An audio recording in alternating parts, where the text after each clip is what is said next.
within 6 miles to Chicago. We got a full tank of gas, half a pack of cigarettes. It's dark, and we're wearing sunglasses. Hit it.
Happy Friday, Chicago. This is your host, Jerry Vasilatos, joining you for the Friday night edition of Chicago Corner.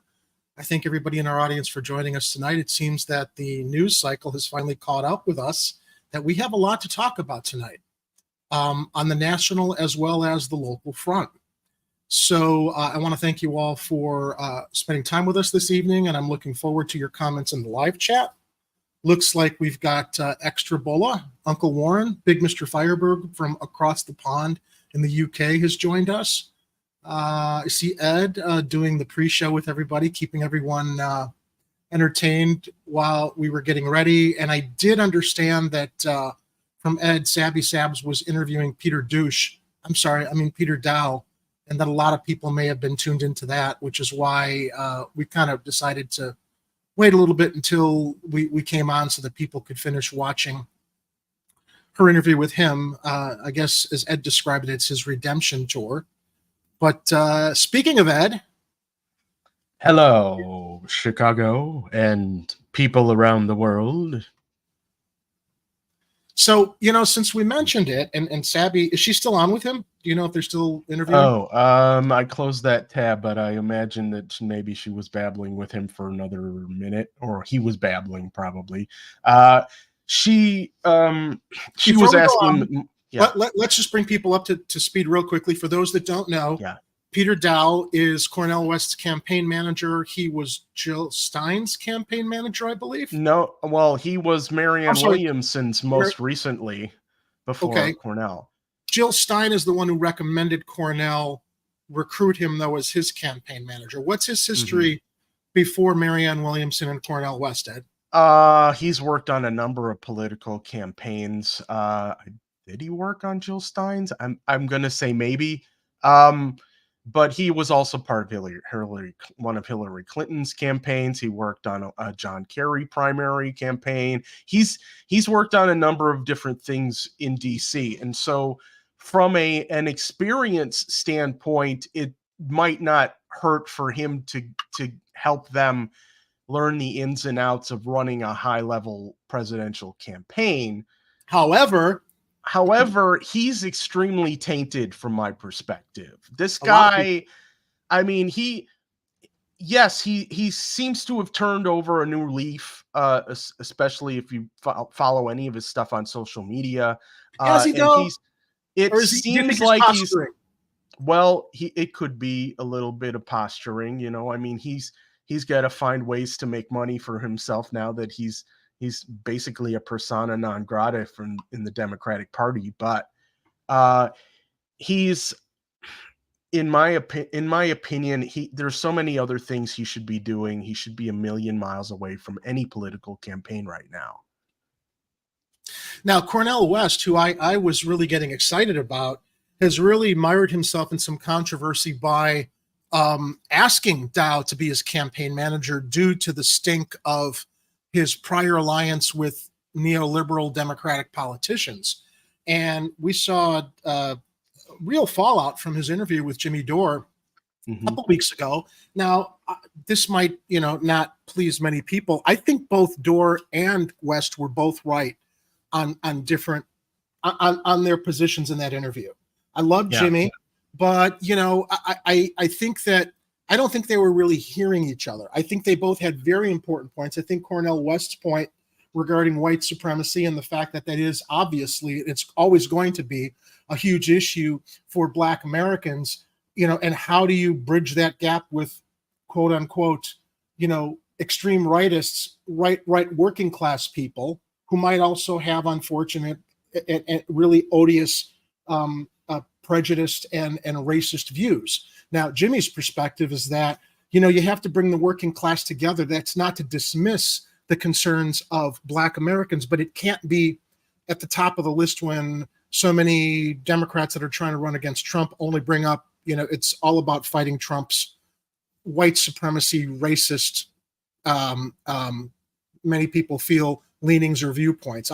Is Trump racist? I think he is. In some ways, I think he definitely throws out dog whistles, and I think he takes advantage of white supremacy and this divisiveness between races in this country. That said, I don't think that Donald Trump puts on a white hood and attends KKK meetings. And, no, but you'd also have to give Joe Biden equal time with all of those absolutely, things, absolutely. Because really, Cornel West he's just better at hiding it. Cornel West was not as critical when Jimmy brought him up on the fact that Joe Biden is as fascist as people allege Donald Trump is. And I would say, maybe even more, because he's got the power of the actual Democratic neoliberal Democratic establishment behind him. Yeah, did you hear that? And is that Sylvester? That's the sound of a cat. Sylvester. No, Sylvester's got feline dementia. So it's like he's looking around making that. Nothing can be done. He's not in any pain, but it's just so upsetting to hear he's disoriented that way. Anyway, back to please continue with the Biden angle. So I mean, we don't have to beat a dead malarkey horse here, but Joe Biden, he's associated himself with all the wrong sides of history over the several decades that he's been in politics, as a senator, as a vice president, and now as president. Everything he's done since from the beginning has been, in one way or another, efforts to try and increase the racial divide, and to push the imperialist, pro-capitalist, pro-corporate agenda that is just extremely damaging to minorities and working class and the poor and all people of color. And Hispanics, Latinos, Black Americans, migrants from all countries, except maybe the really pale white Eastern European ones. It seems that Trump and Biden all never have a problem with migrants from that part of the world when it comes to business deals or otherwise. So anyway, so Dow is tainted because he comes from those organizations that basically have been trying to oppress us forever and gaslight us. And it was extremely easy for him to be a team player on the wrong side of history for all the campaigns that he was a part of, thinking that he was on the right side of history because, I don't know, because girl power for Hillary or whatever. Look, he seems to have seen the error of his ways, but I still believe that he is a liability, not an asset to Cornel West's campaign. I agree. Now, time will tell if he sticks around, and if I would, and I don't work in political campaigns, but just from a strategy point of view, I would say that Peter Dow, if he really wants Cornel West to win, and he's going to refuse to resign and step as far away from the campaign as possible, he should lay extremely low. He's not going to.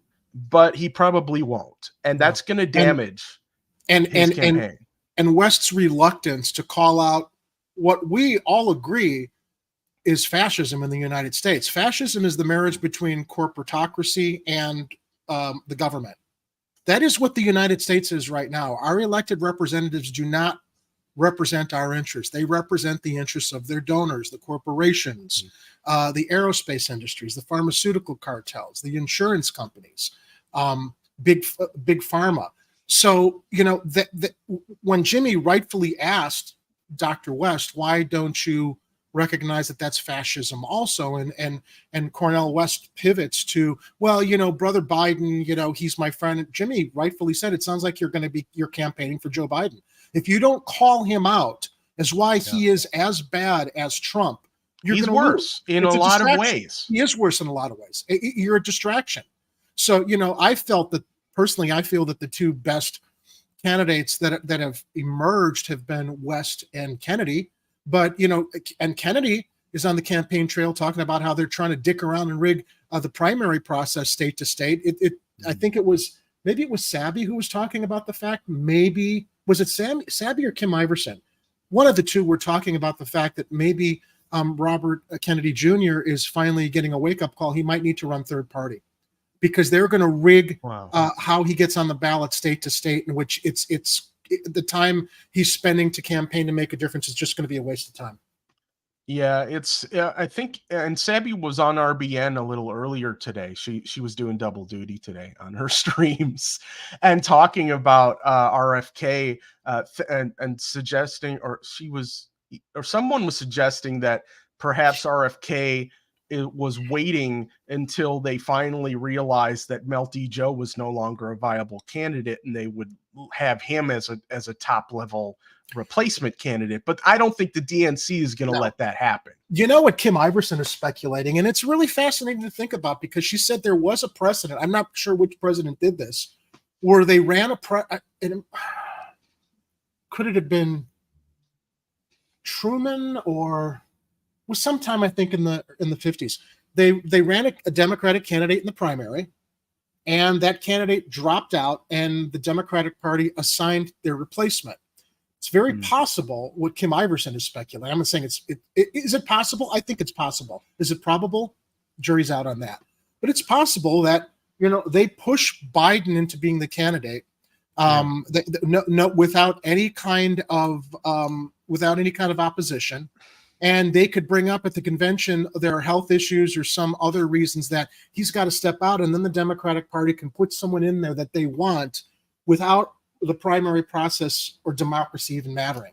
She's speculating it could potentially be Gavin Newsom from California, in which case they couldn't keep Kamala on the ticket because they're both from California. That's a convenient way to get rid of her, maybe. It's all very interesting, though, knowing that the Democrats have already acknowledged in court that they have every right to choose their candidates behind closed doors in those smoke-filled rooms, and it has nothing to do with democracy or the will of the people voting in a primary or election. I had a little hot take on the possibilities of a replacement for Melty Joe in the Democratic Party, and I'm not saying that I want this to happen. I'm saying that it could happen, and we've been given information in the past about J.B. Pritzker, the governor of Illinois. Is that the elephant in the room that you're bringing up? The elephant in the room is J.B. Pritzker? Yeah, and I think it was it Shane? I think it was Shane who actually gave us that information a while ago. Shane Coghlan. Well, he was talking about the fact that they were floating names, like they wanted to float Lori Lightfoot to run for governor of Illinois if J.B. Pritzker found some opportunity elsewhere. Yeah. So we know that Gavin Newsom has publicly claimed that he doesn't want to run for president, but that never really puts it completely out of the question for these guys. So, and J.B. Pritzker has done the same. He said he's fine being governor. He doesn't want to run for president. But think about this for a moment. Okay, they are having the DNC convention in Chicago next year, and Governor Pritzker is going to be heavily involved in that for sure. And if Melty Joe finally shorts out his last short circuit or brain bulb or microchip or whatever is in there that's keeping him running. I don't put it outside the realm of possibilities that they will try to elevate JB Pritzker as a Some replacement kind of coup. candidate. Some type of coup. And aside from him being a billionaire, which, you know, we should not have billionaires, he would actually be a pretty charismatic candidate. And that's, you know, that's not great for everybody, I don't think, because he's still, you know, because he's a billionaire and because he's inside his own bubble with the Democratic Party and his business partners and his everybody that he talks to, he's not going to be completely aware of all the things that we need as a country and as Americans. And so again, it's just going to be, sadly, it's going to end up as more lip service candidacy for a Democratic candidate, in which case still dump the duopoly. I'm done. I'm done voting blue. I'm done. I was never going to vote red, but I am done with both of those.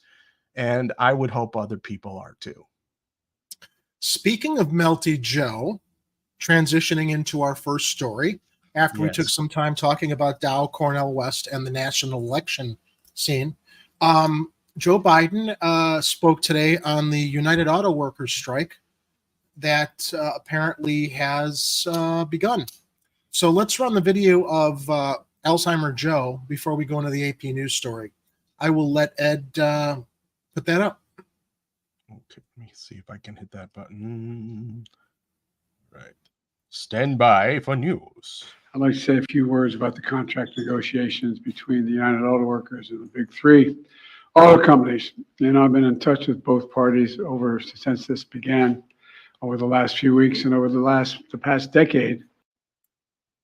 Auto companies have seen record profits, including the last few years, because of the extraordinary skill and sacrifices of the UAW workers. Pause it for a Those moment. record profits have not been. Ed, as we run videos, I'm going to suggest maybe this is what we do. When I do this, it means pause it just so I. Sorry, I wasn't. No, that's okay. I'm just bringing it up now. Yes. That'll be our cue when I do this, so I don't have to over talk. Just now I'm pausing it. What he just said there about, the fact that auto workers should be paid more. Yeah. Mm-hmm. Train union workers shouldn't have been paid more with the record profits of the executives at the top. Interesting contradiction there. I've heard that the UAW is one of Biden's biggest supporters because Joe's a car guy, driving around in his Corvette, or what does he have? Trans Am Corvette. But I just think it's a very, very interesting look at this as a priority, whereas the railway workers weren't, and what they should be earning. But let's let Alzheimer Joe continue. Yeah, real quick. Big Mr. Firebird asks, is a big key turning behind his back? Yeah, it's a great question because honestly, I don't think that he wrote this speech. Someone else wrote this for him. Of course. Someone else is operating the Biden campaign. He's essentially a glorified Disney automation character. Animatronic character. He's an animatronic, yeah. I would imagine hopped up on stimulants animatronic. I wonder what cocktail they give him to wake him up when he's got to go behind a podium and read from a prompter, because it's like he's on. Yeah. No, he's almost on, not entirely. We've started to see him deteriorate, but he's good at reading prompters and he's good at the podium. But the moment that's done, it's just like he kind of just winds down and is like, it's like the gears slow down and come to a stop. It's got to be like a cocktail of stimulants and experimental pharmaceuticals for like Alzheimer's and brain stuff and focus stuff, which, maybe I should get on some of those. But I'm thinking, like I had been speculated before, Jerry, that remember Elon Musk was talking about putting chips in people's brains. He still's talking about that. I honestly think that maybe the beta version is inside Joe right now. Could be. Someone could be operating him by remote control. Okay, I will stop goofing around and get back to the video. Those record profits have not been shared fairly, in my view, with those workers. Just as the Treasury Department has released a report pointing out that the most comprehensive report ever dealing with how unions are good for both union workers and non-union workers and the overall economy. Unions raise workers' wages, they said, incomes, increase homeownership, increase retirement, workers, increase access to critical benefits like sick leave and childcare, and reduce inequality, all of which.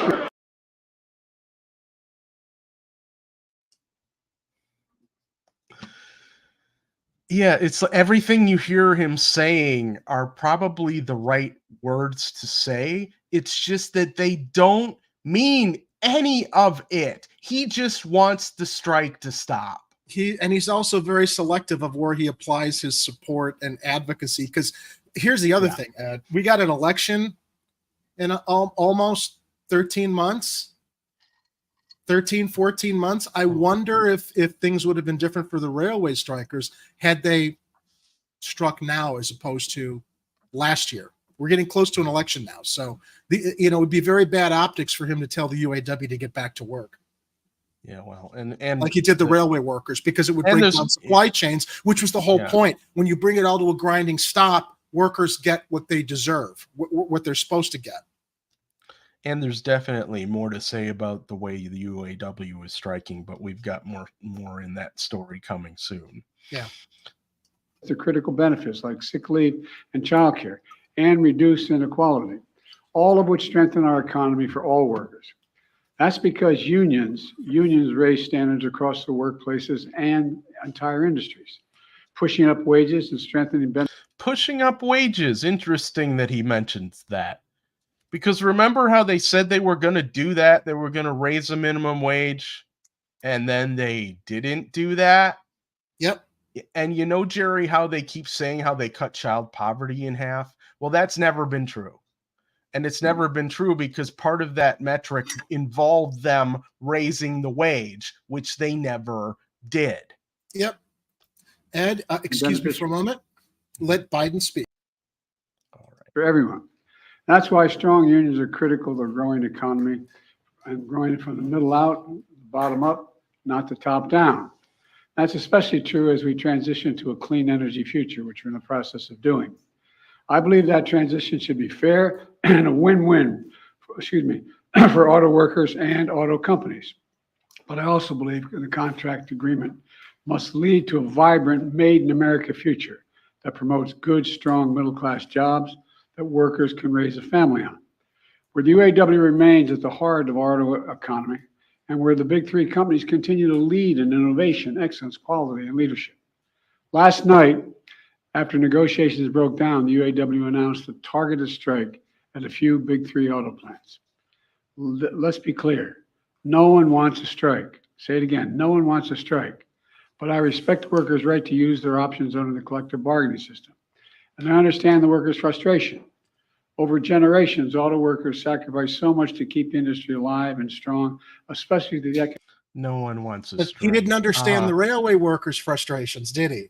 No. So somehow those guys just, they don't matter. I mean, how many goods and services, how many materials, how many resources get destroyed every time one of those lines of trains just derails and everything spills out or explodes or whatever.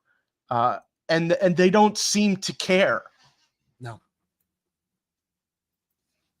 Well, look, we've had Biden say what he's got to say. Let me get to the AP story with the details, because I can't stand listening to this guy. All right. So this comes from AP News as reported by Tom Kreischer, Mike Householder, and John Sewer. Nearly 1 in 10 of America's unionized auto workers went on strike Friday to pressure Detroit's 3 automakers into raising wages in an era of big profits, and as the industry begins a costly transition from gas guzzlers to electric vehicles. Now, keep in mind, everybody, as much as I'm all for EV vehicles, it still like takes fossil fuels to like manufacture the energy for electricity for EV vehicles. Yeah, there's a whole lot of problems with electric Yeah. vehicles too, and the resources that are needed to As opposed to support that. But as opposed to free energy that we probably could have if all this reverse engineering stuff from UAPs and UFOs we've talked about before, and we'll talk about at the end of the show, hadn't been subverted, while under the control of all of the aerospace industries and contractors that have been controlling all that reverse engineered technology.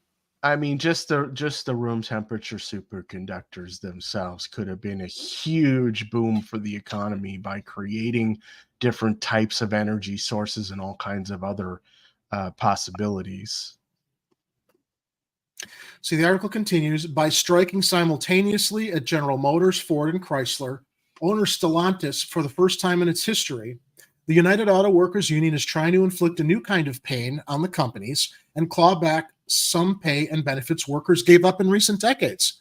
So let's keep that in mind. During a lot of the big financial crises we had, auto workers gave into concessions so that these companies could get back on track.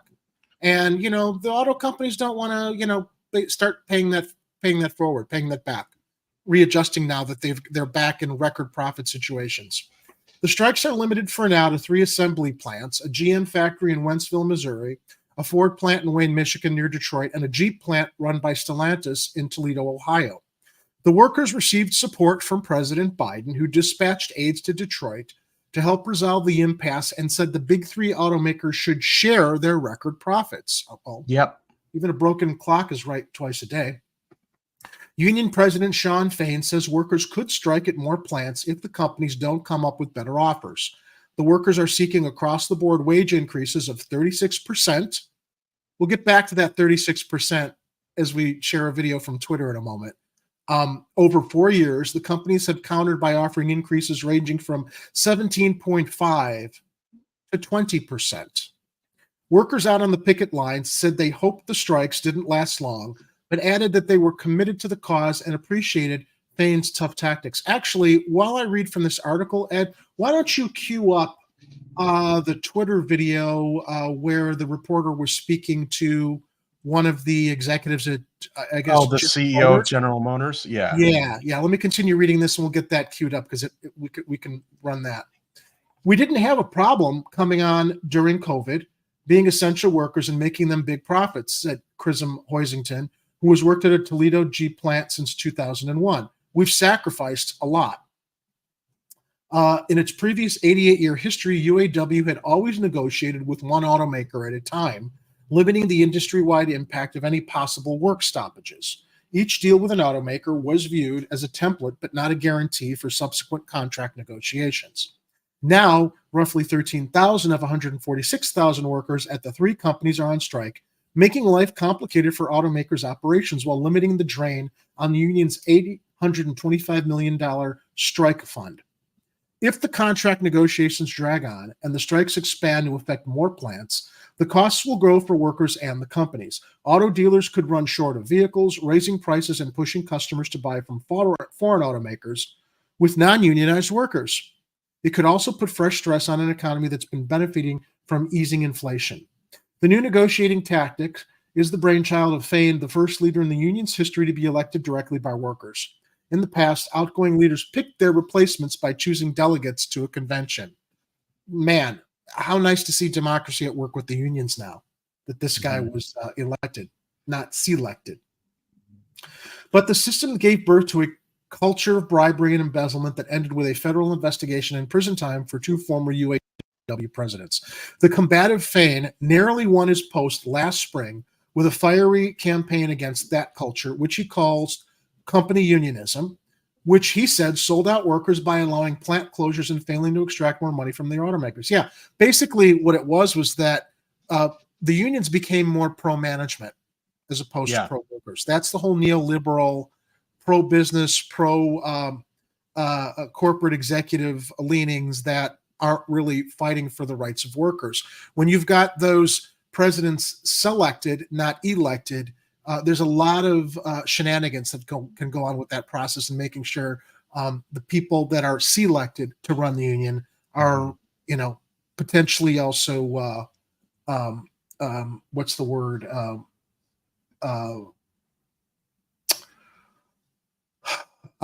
Favorable to company management. Yeah, we saw some of those compromising positions when a whole bunch of different unions, social media accounts endorsed Joe Biden. No union should be doing that. No union should be endorsing a presidential candidate before primaries have been held, before any number of concessions happen. You don't just come out and say, well, look, we're just going to go for blue. That's extremely hinky.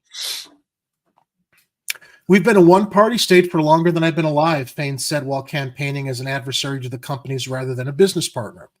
David Green, a former local union leader elected to a regional director post this year, said it's time for a new way of bargaining. The risks of not doing something different outweigh the risks of doing the same thing and expecting a different result. During his more than 2-decade career at General Motors, Green saw the company close an assembly plant in Lordstown, that employed 3,000 workers. The union agreed to a series of concessions made to help the companies get through the Great Recession. We've done nothing but slide backwards for the past 20 years, Green said, calling Fain's strategy refreshing. And that's exactly what management at the companies relied on. Never let a good crisis go to waste. Who said that? Rom Fuckface Emanuel. That's what's embraced by the management of these companies. Let's take advantage of the crisis to whittle down the workers, give them less, make them feel like they're helping and doing more, and then we just incrementally continue taking more and more away from them until they're back where they were to begin with. While the executives at the companies are making record bonuses and profits, let's go to that Twitter video when I was talking about that 36% increase that they're asking about. Yeah, this is an excerpt from a CNN interview with Mary Barra, the CEO of General Motors.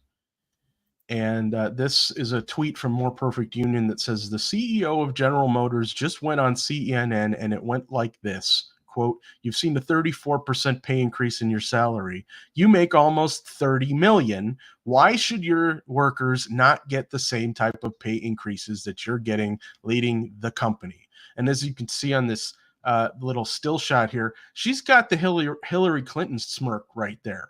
Yeah, you can it's that, "Oh, you son of a bitch. Why did you just ask me that?" We got to give CNN credit for the fact that she basically pivoted, and the CNN interviewer didn't let her get away with it. So let's watch. It was beautiful. It was glorious. Yeah, let's watch this thing. I'm going to actually crack a beer to enjoy. The union is asking for a 40% wage increase over 4 years. They're asking for that in part because they say CEOs like yourself, leading the big three, are making those kind of pay increases over the course of the last 4 years. You've seen a 34% pay increase in your salary. You make almost $30 million. Why should your workers not get the same type of pay increases that you're getting leading the company? Well, if you look at compensation, my compensation, 92% of it is based on performance of the company. I think based on performance of the company. Based on the performance of the workers that make the company successful is what she forgot to include there.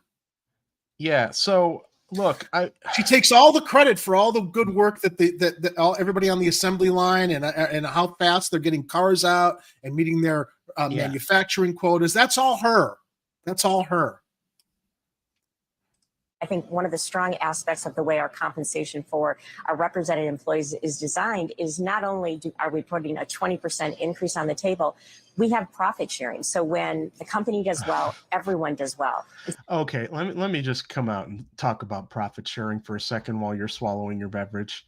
But her profit sharing is 17.5 to a 20% increase, not 36 that they're asking for, which is a little bit more than the 34% she's getting. Yeah, you're going to find in a lot of corporate environments that when they talk about profit sharing for their employees, very often it's a very tiny slice of the profits that they are making, and because they especially the publicly traded companies, but any company that's doing this kind of stuff, it's all about the profits. And if they're even if they maybe they had lower revenue, but they're not making as many profits. That's the only metric that they care about, the executives.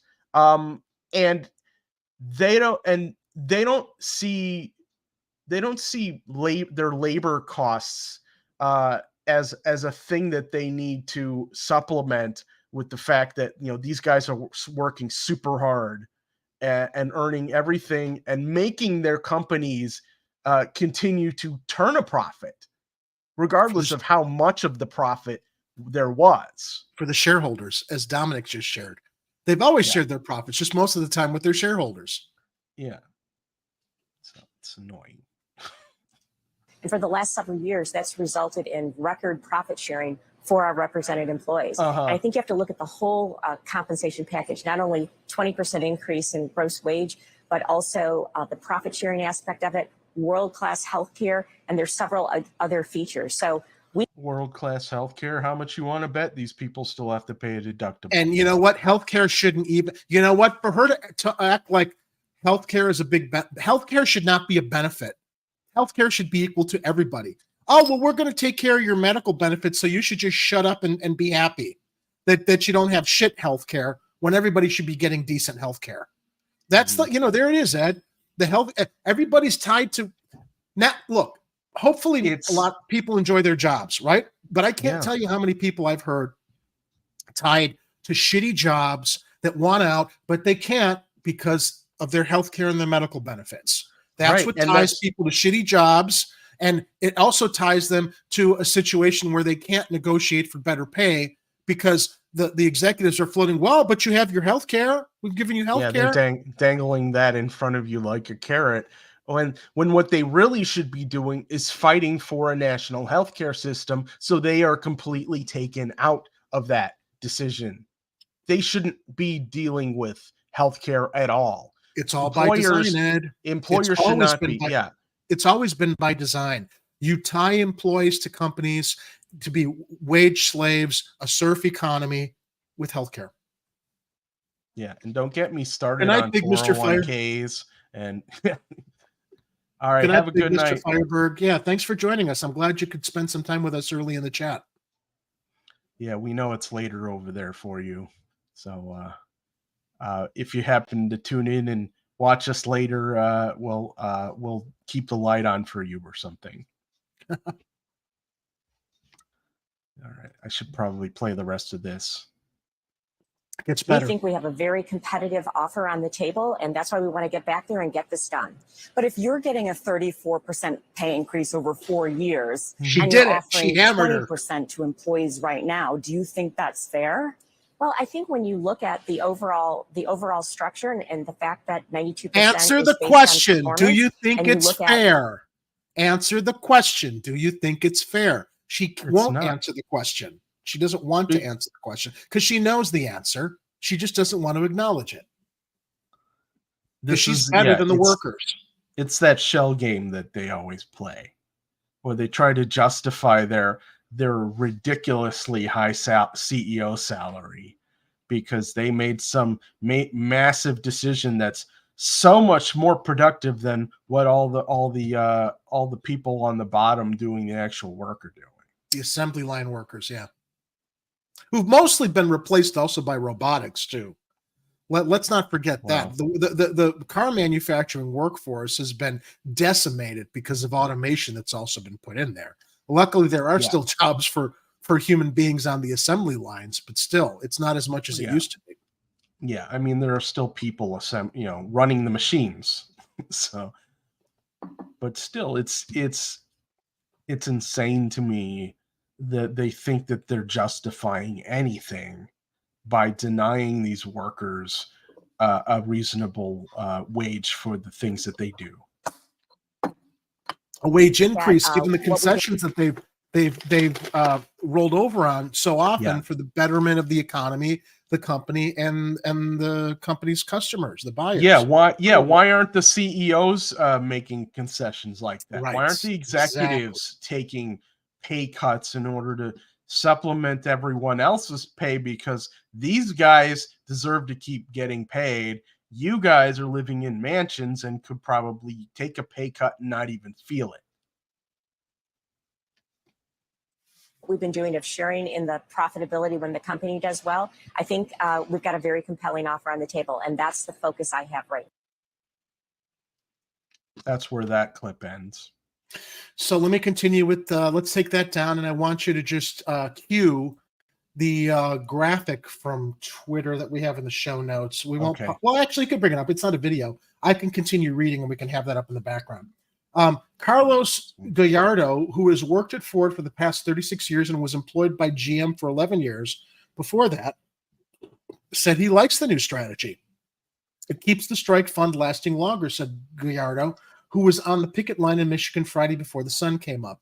The strikes will likely chart the future of the union and of America's homegrown auto industry at a time when U.S. labor is flexing its might and the companies face a historic transition from building internal combustion automobiles to making electric vehicles. The walkouts will also be an issue in next year's presidential election, testing Biden's claim to being the most quote-unquote union-friendly president in American history. I wonder how the railway workers feel about that. The limited strike strategy could have ripple effects, GM CEO Mary Barra said Friday on CNBC. Many factories are relying on each other for parts. Barra said, we've worked to have a very efficient manufacturing network. So yes, even one plant is going to start to have an impact. And here's that great Twitter graphic. Yep, this should stand across all labor-related jobs. For over 50 years, management has tried to teach workers that they should feel lucky to have a job. For the next 50 years, we need to teach management they should feel lucky to have our work. And that's from Sarah Nelson, who I believe was the head of the flight attendants union for United Airlines. You know what that would be, though, Ed? I'll have to Google that. You know what that would be, though? Yo, you can call it single payer a Canadian way. Only socialized medicine will ever save the day. Come on now, let me hear that dirty word. Socialism! Yeah. Yep, that's what that would be. Yeah, that was Sarah Nelson, and she is the president of the Association of Flight Attendants, and this affiliated with the AFA-CWA, representing 50,000 flight attendants at 19 airlines. And she has a Twitter account that is Flying with Sarah. Even Fain has called the union's demands audacious. They cite strike disruptions at its Wayne plant. Ford told about 600 non-striking workers at the plant not to report to work on Friday, Ford spokesperson Jennifer Enoch said. Even Fain has called the union's demands audacious, but he says the automakers are raking in billions and could afford them. He scoffs at company claims that costly settlements would force them to raise vehicle prices, saying labor accounts for only, do you know what labor accounts for, Ed? 4 to 5% of vehicle costs. God. 4 to 5% of that $30,000 car that you purchase. 4 to 5% of that sticker price goes to labor. Did they say what percentage is profit? No, not in the article. In addition to the wage increases, union negotiators are also seeking restoration of cost of living pay raises, an end to varying tiers of wages for factory jobs, a 32-hour week with 40 hours of pay, the restoration of traditional defined benefit pensions for new hires who now receive only 401k style retirement plans, and pension increases for retirees, among other items. Starting in 2007, workers gave up cost of living raises and defined pension benefits for new hires. Wage tiers were created as the UAW tried to help the companies avoid financial trouble ahead of and during the Great Recession. Even so, only Ford avoided bankruptcy protection. Many say it's time to get the concessions back because the companies are making huge profits and CEOs' pay packages are soaring.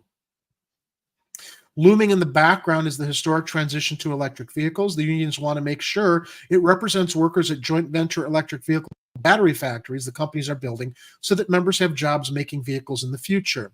Top scale assembly plant workers make about $32 an hour, plus large annual profit sharing checks. Ford said average pay, including overtime and bonuses, was $78,000 last year. I think an auto worker should be making around $100,000. What do you think, Ed? I think whatever they need to be making in order to have a decent living is what they should be making. Yeah. And I would say that's around $100,000. The Ford plant that's on strike employs about 3,300 workers. The Toledo Jeep complex has about 5,800 workers, and GM's Wentzville plant has about 3,600 workers. The union didn't go after the company's big cash cows, which are full-size pickup trucks and big SUVs. Automakers say they're facing unprecedented demands as they develop and build new electric vehicles while at the same time making gas-powered cars, SUVs, and trucks to pay the bills. They're worried labor costs will rise so much that they'll have to price their cars above those sold by foreign automakers with U.S. factories. Right. Whatever. I still can't afford a car either way. Right.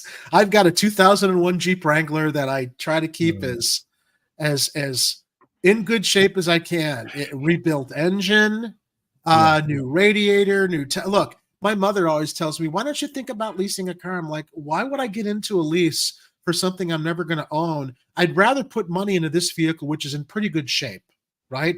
Knowing it's going to last longer, and I don't owe anybody anything for it aside from whatever maintenance I've got to do or things I've got to replace because it's a pretty solid vehicle. Body's in good shape. You know, we had a rebuilt engine put in 5-6 years ago. And people who see it, it's like, wow, is that a new Jeep? No, it's got a good body. I keep it in good shape. I say we because my dad used to own it until he was kind enough to gift it to me. But yeah, it's a 2001 Jeep Wrangler, and it's got maintenance issues all the time. Yeah, I got a 99 Chrysler that has seen much better days. It is on its third engine. It's only a matter of time until I literally drive it into the ground. Yeah, I know. Ed shared with me the issues he's had with it, repair issues this past couple of years. And so I'm basically, every time I make it through another winter, I'm just amazed because I can't afford new car payments right now. And I don't know what I'm going to do if this car bites the dust. I'm going to have to, I got a 9-to-5. I'll have to probably take public transportation for a while. And that's not only unreliable right now, but it means I'm going to have to get up a whole lot earlier in the morning. And then I'm going to get home a whole lot later in the evening, which, that's not good for anybody. I mean, if we had the reliable public transportation that we had when I first moved to Chicago around 20 years ago, then I would be not so sad about possibly losing the access to a car. But now, that's not practical anymore. Public transportation is certainly not practical. It depends on where you live and where you work. But because sometimes people, like, if you live like stone's throw from public transportation and you work to stone's throw from public transportation, why wouldn't you take it? Yeah, if you can find, but people who've got to take over. Yeah, but people who have to plan their trips to work with public transportation where it takes over an hour and a half or more, it's just not. It's not practical. No, it's crazy. But a lot of people still have to do that. So that's true. I mean, so that's why we keep calling to fire Dorval Carter. He's got to go. There's one other story linked in our show notes related to this I want to get into real quick from CNN. And it brings us back to Biden. And I'll read from the articles. As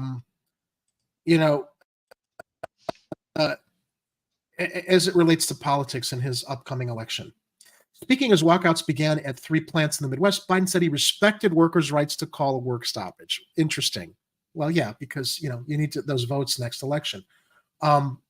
He also went on to say over the past decades, auto companies have seen record profits, including few years, because of extraordinary skill and sacrifices the UAW workers, Biden said.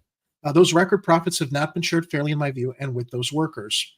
While he said no one wants a strike, it was the workers' prerogative to walk off the job. He respects workers' rights to use their options. For Biden, who labeled himself the most pro-union president in history, the strike also lays bare a tension between two of his chief objectives: improving wages and conditions for American manufacturing workers, and leading the transition to clean energy.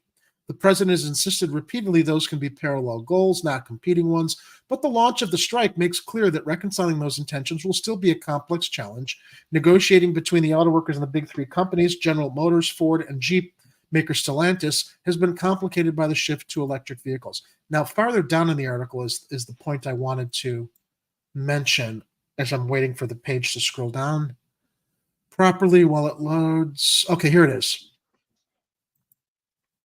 Yeah, he was talking about the UAW workers spokesperson, Fain. The president and Fain spoke again on Thursday night ahead of the midnight deadline. The president lacks legal authority he would have if a freight railroad or airline was threatening to strike. In those cases, a different labor law gives the president the authority to order both sides to continue on the job. You know what the difference is, Ed, because railway and airway strikes affect transportation and commerce during travel, right?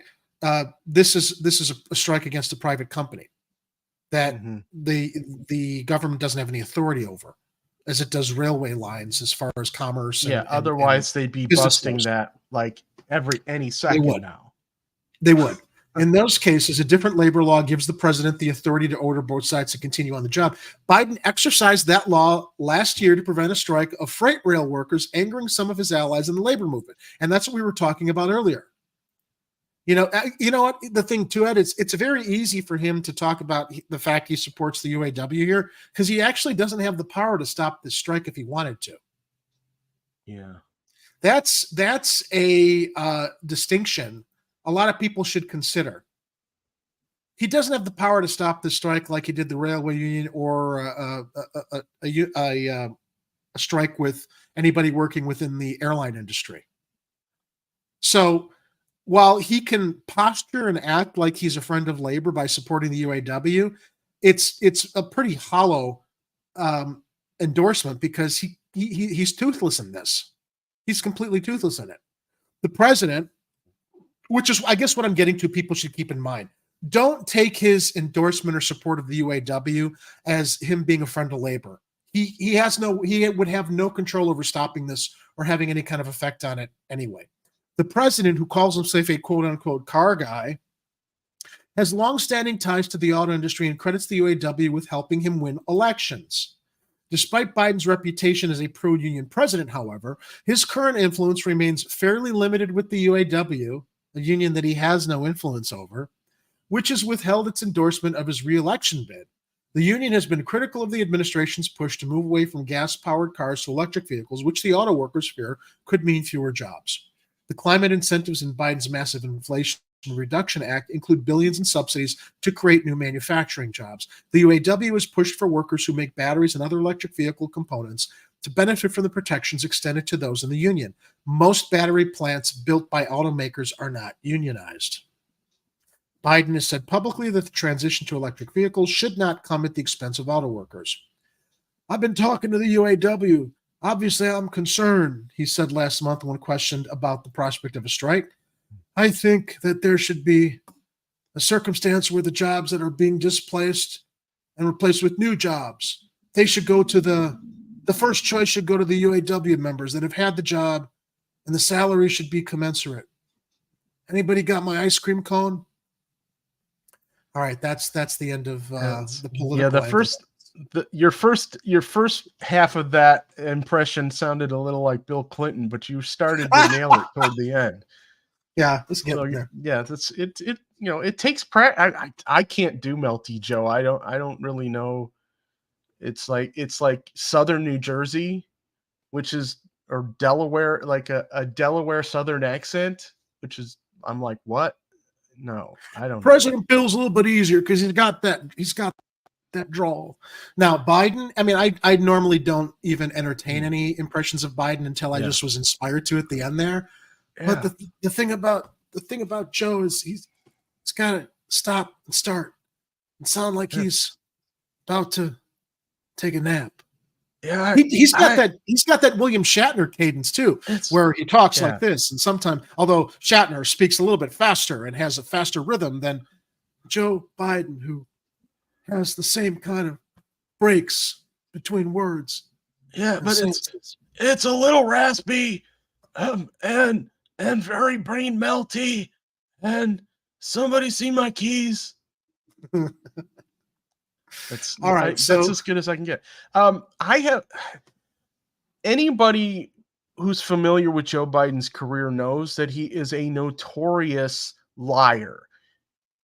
And the next thing I'm about to say, you're going to ask yourselves, which candidate is he talking about? When I say this, he will say anything that he can, as long as it is in his best interests. He may or may not actually believe the things he's telling you, but he always has a purpose to say these things when it is in his advantage. But most of the time, he's lying about his sincerity. Which candidate am I talking about? Biden. It's both of them. Oh, well, both of them. Yeah. It's both of them. Yeah. If we're to assume Trump is the expected nominee on the right. Yeah, they're both full of crap. They both will say anything, and most of the time they won't mean any of it.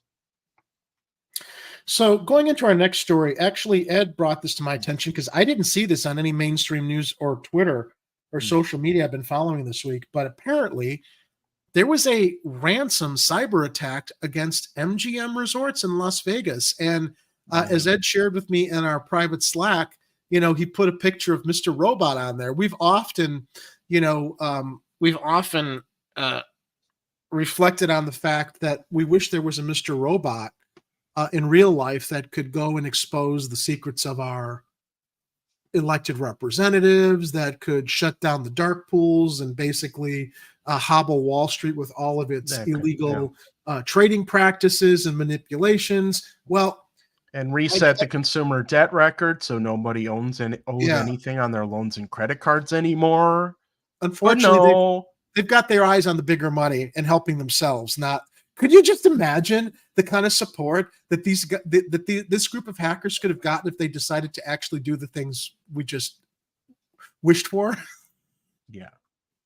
I mean, seriously, look, I know you black hat hackers just want to get a payday and see if you can do some stuff, and you may or may not care about the rest of the people in this world, but maybe just as a challenge, consider the possibility of doing some of the things we've suggested that you do to help regular everyday people just get along in this country while sticking it to all those jerk bags that have been screwing everybody else. Just consider for a moment. Pull a real life Mr. Robot.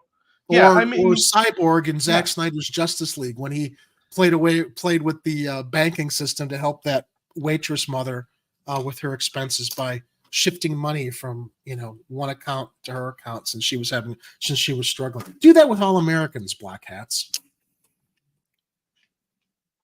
So this is best shared and expressed in this video that Ed found on Twitter from Christopher Webb. I guess let's run the video. And it hasn't massive really been cyber attack taking down one of the most. I haven't really seen it covered that much in mainstream news.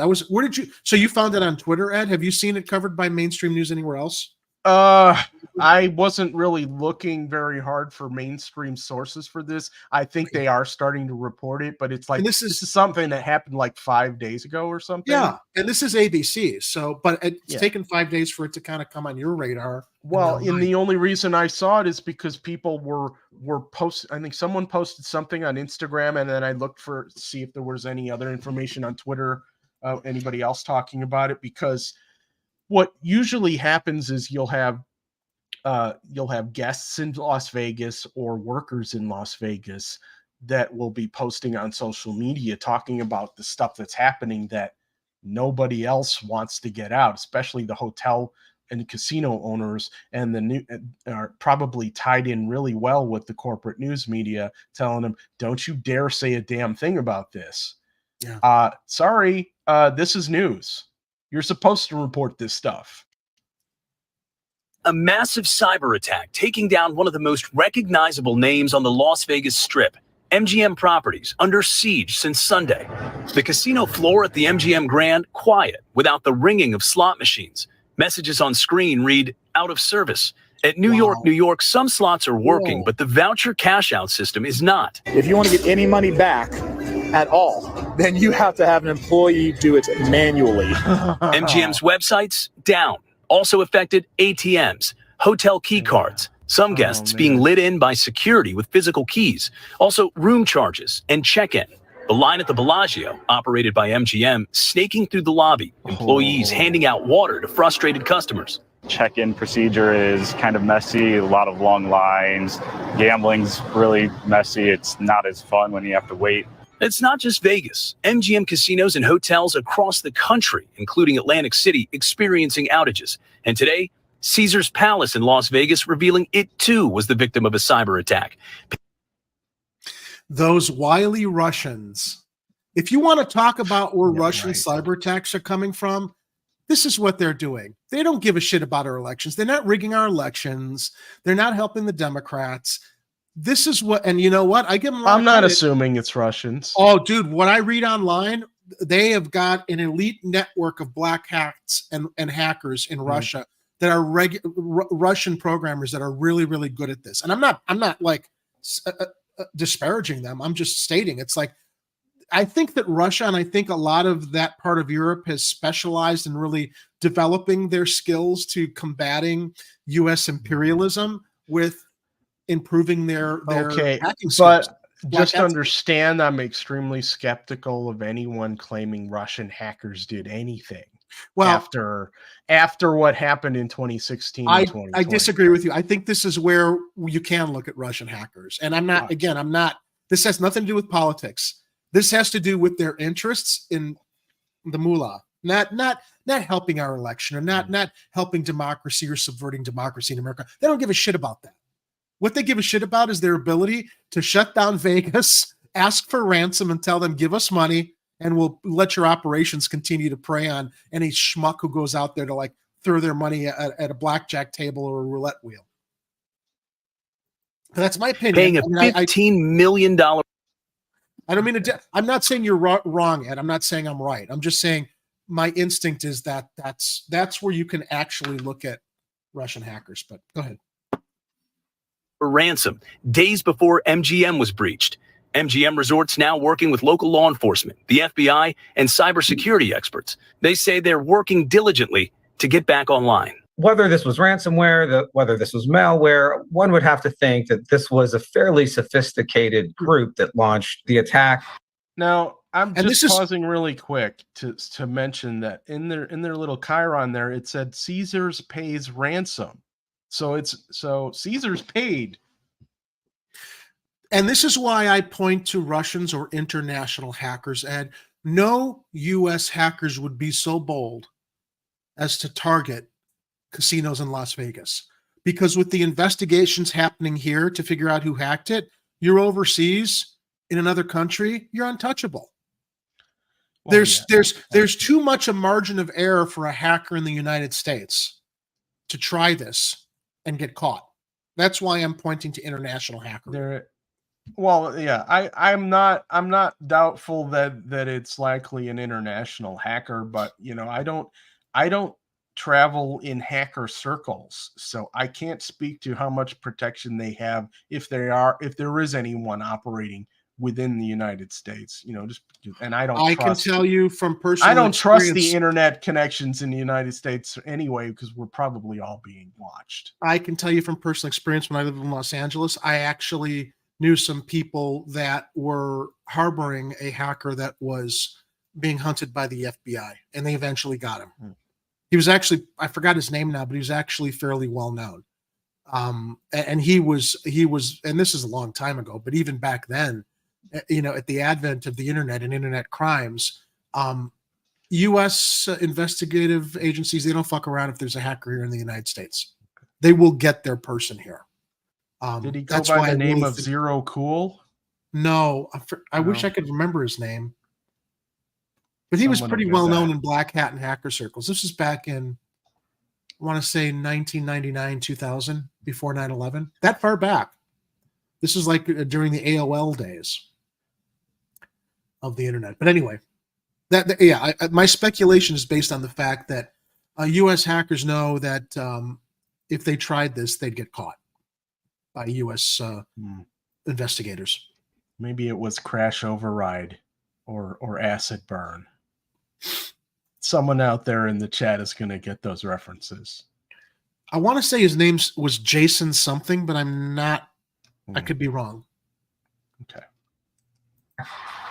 Cybersecurity analysts tell ABC News a Russian-speaking hacking network provided the ransomware used in the MGM attack to a group known as Scattered Spider, a hacker allegedly impersonating an MGM employee.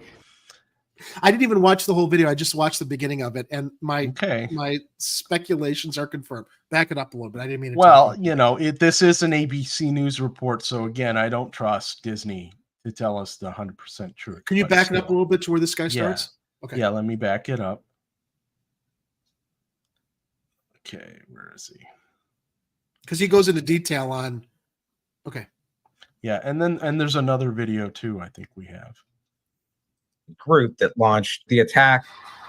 Cybersecurity analysts tell ABC News a Russian-speaking hacking network provided the ransomware used in the MGM attack to a group known as Scattered Spider, a hacker allegedly Well, they provided the hacking software, but that doesn't necessarily mean that they did the thing. You don't imagine that stuff would be programmed on the other end in Russian language? You think they're going to do their programming and the instructions on that ransomware in English? Well, I'm just saying that doesn't necessarily mean that they did it from Russia. Is all I'm saying.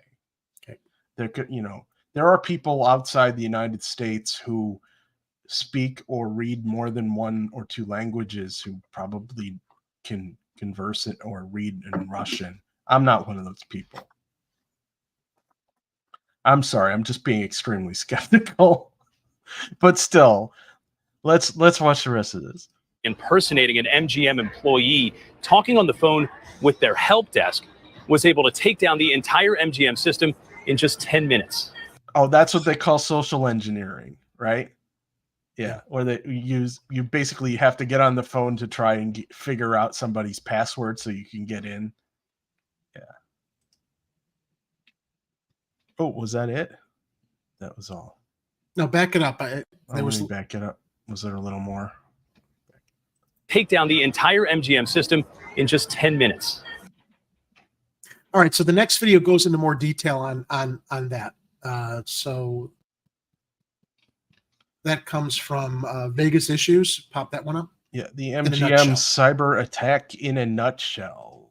There's Mr. Robot. Attack is crazier than you think. An international hacker gang named Alpha, or Black Cat, is responsible for the cyber attack on MGM Resort servers. The hackers did this by finding MGM's IT employee on LinkedIn. The group then called the MGM's internal help desk, acting as that employee. Pretending to have difficulties with the system, the hackers obtained enough information to gain backdoor access into MGM's servers. This phone call lasted less than 10 minutes. Once the hackers accessed the server, they compromised that employee's user and administrator account. This allowed them to remove antivirus software and set up malicious objects, enabling them to deploy the malware. This malware was detected on MGM servers on Sunday night, September 10th. Black Cat requested MGM to pay an unknown amount of ransom, but MGM refused. Caesars Entertainment was recently hacked by the same group, costing them a whopping $15 million. Wow. This is like Ocean's 11. Ransom. Yeah. Caesars Entertainment cooperated with Black Cat hackers, resulting in uninterrupted business. Immediately following the ransom request, MGM decided to shut down their systems and switch to manual operations. Shortly after, the outages at MGM properties began. On Monday, isn't it funny? MGM's that's going to be a drop in the bucket for them. They would rather disrupt their operations and make visiting the resort and people on vacations. They'd rather disrupt all of their activities than just pay the fucking ransom like Caesars did. To just only MGM Universal does ransom, Jerry, as we have all experienced. Anyone streaming on YouTube with all those damn channel strikes. MGM. Well, they're two different companies, but yeah. Are they two different companies now? Oh, okay. Well, I just did it for the funny, but you Okay. know what I mean. But think about it. It's like Caesars. Yeah. It's like, all right, yeah, we'll pay you. Well, let's make a deal. We'll pay you half. Okay, we'll let you go on uninterrupted. And I'm sure, can you imagine what that little email, the ransomware demand was? We wish for you to send the money to our in Bitcoin to our Bitcoin account. Have you ever gotten any of those emails from people? Yeah, saying, most watching of them your are in camera my spam folder right now. Yeah. It's hilarious. I get them all the time, and of course, as much as I want to respond to them and like laugh at them, I can't because my email address is the return address. But we are looking at your camera now. My camera's turned off and my laptop's down, so you're not going to. Please, but you can send $15 or $2,000 Bitcoin to this account, or we will reveal these videos to the world. We have all your information. Yeah, who doesn't at this point? I'm like, I got nothing more to give. You cannot take blood from a stone. Go hack the rich people. Well, I guess that's what they did. But seriously, guys, consumer debt record, be nice if you guys could make that disappear. Just saying. September 11th at 8:27 a.m., MGM issued a statement notifying the public of the cyber attack. 19 of MGM properties are affected. This chaos means MGM's losing about $13 million every day. Do you think MGM should have paid the ransom like Caesars Entertainment did? Yeah. Let me know in the comments. As of right now, whether or not MGM has paid the requested ransom is unknown. However, their servers and systems are still down.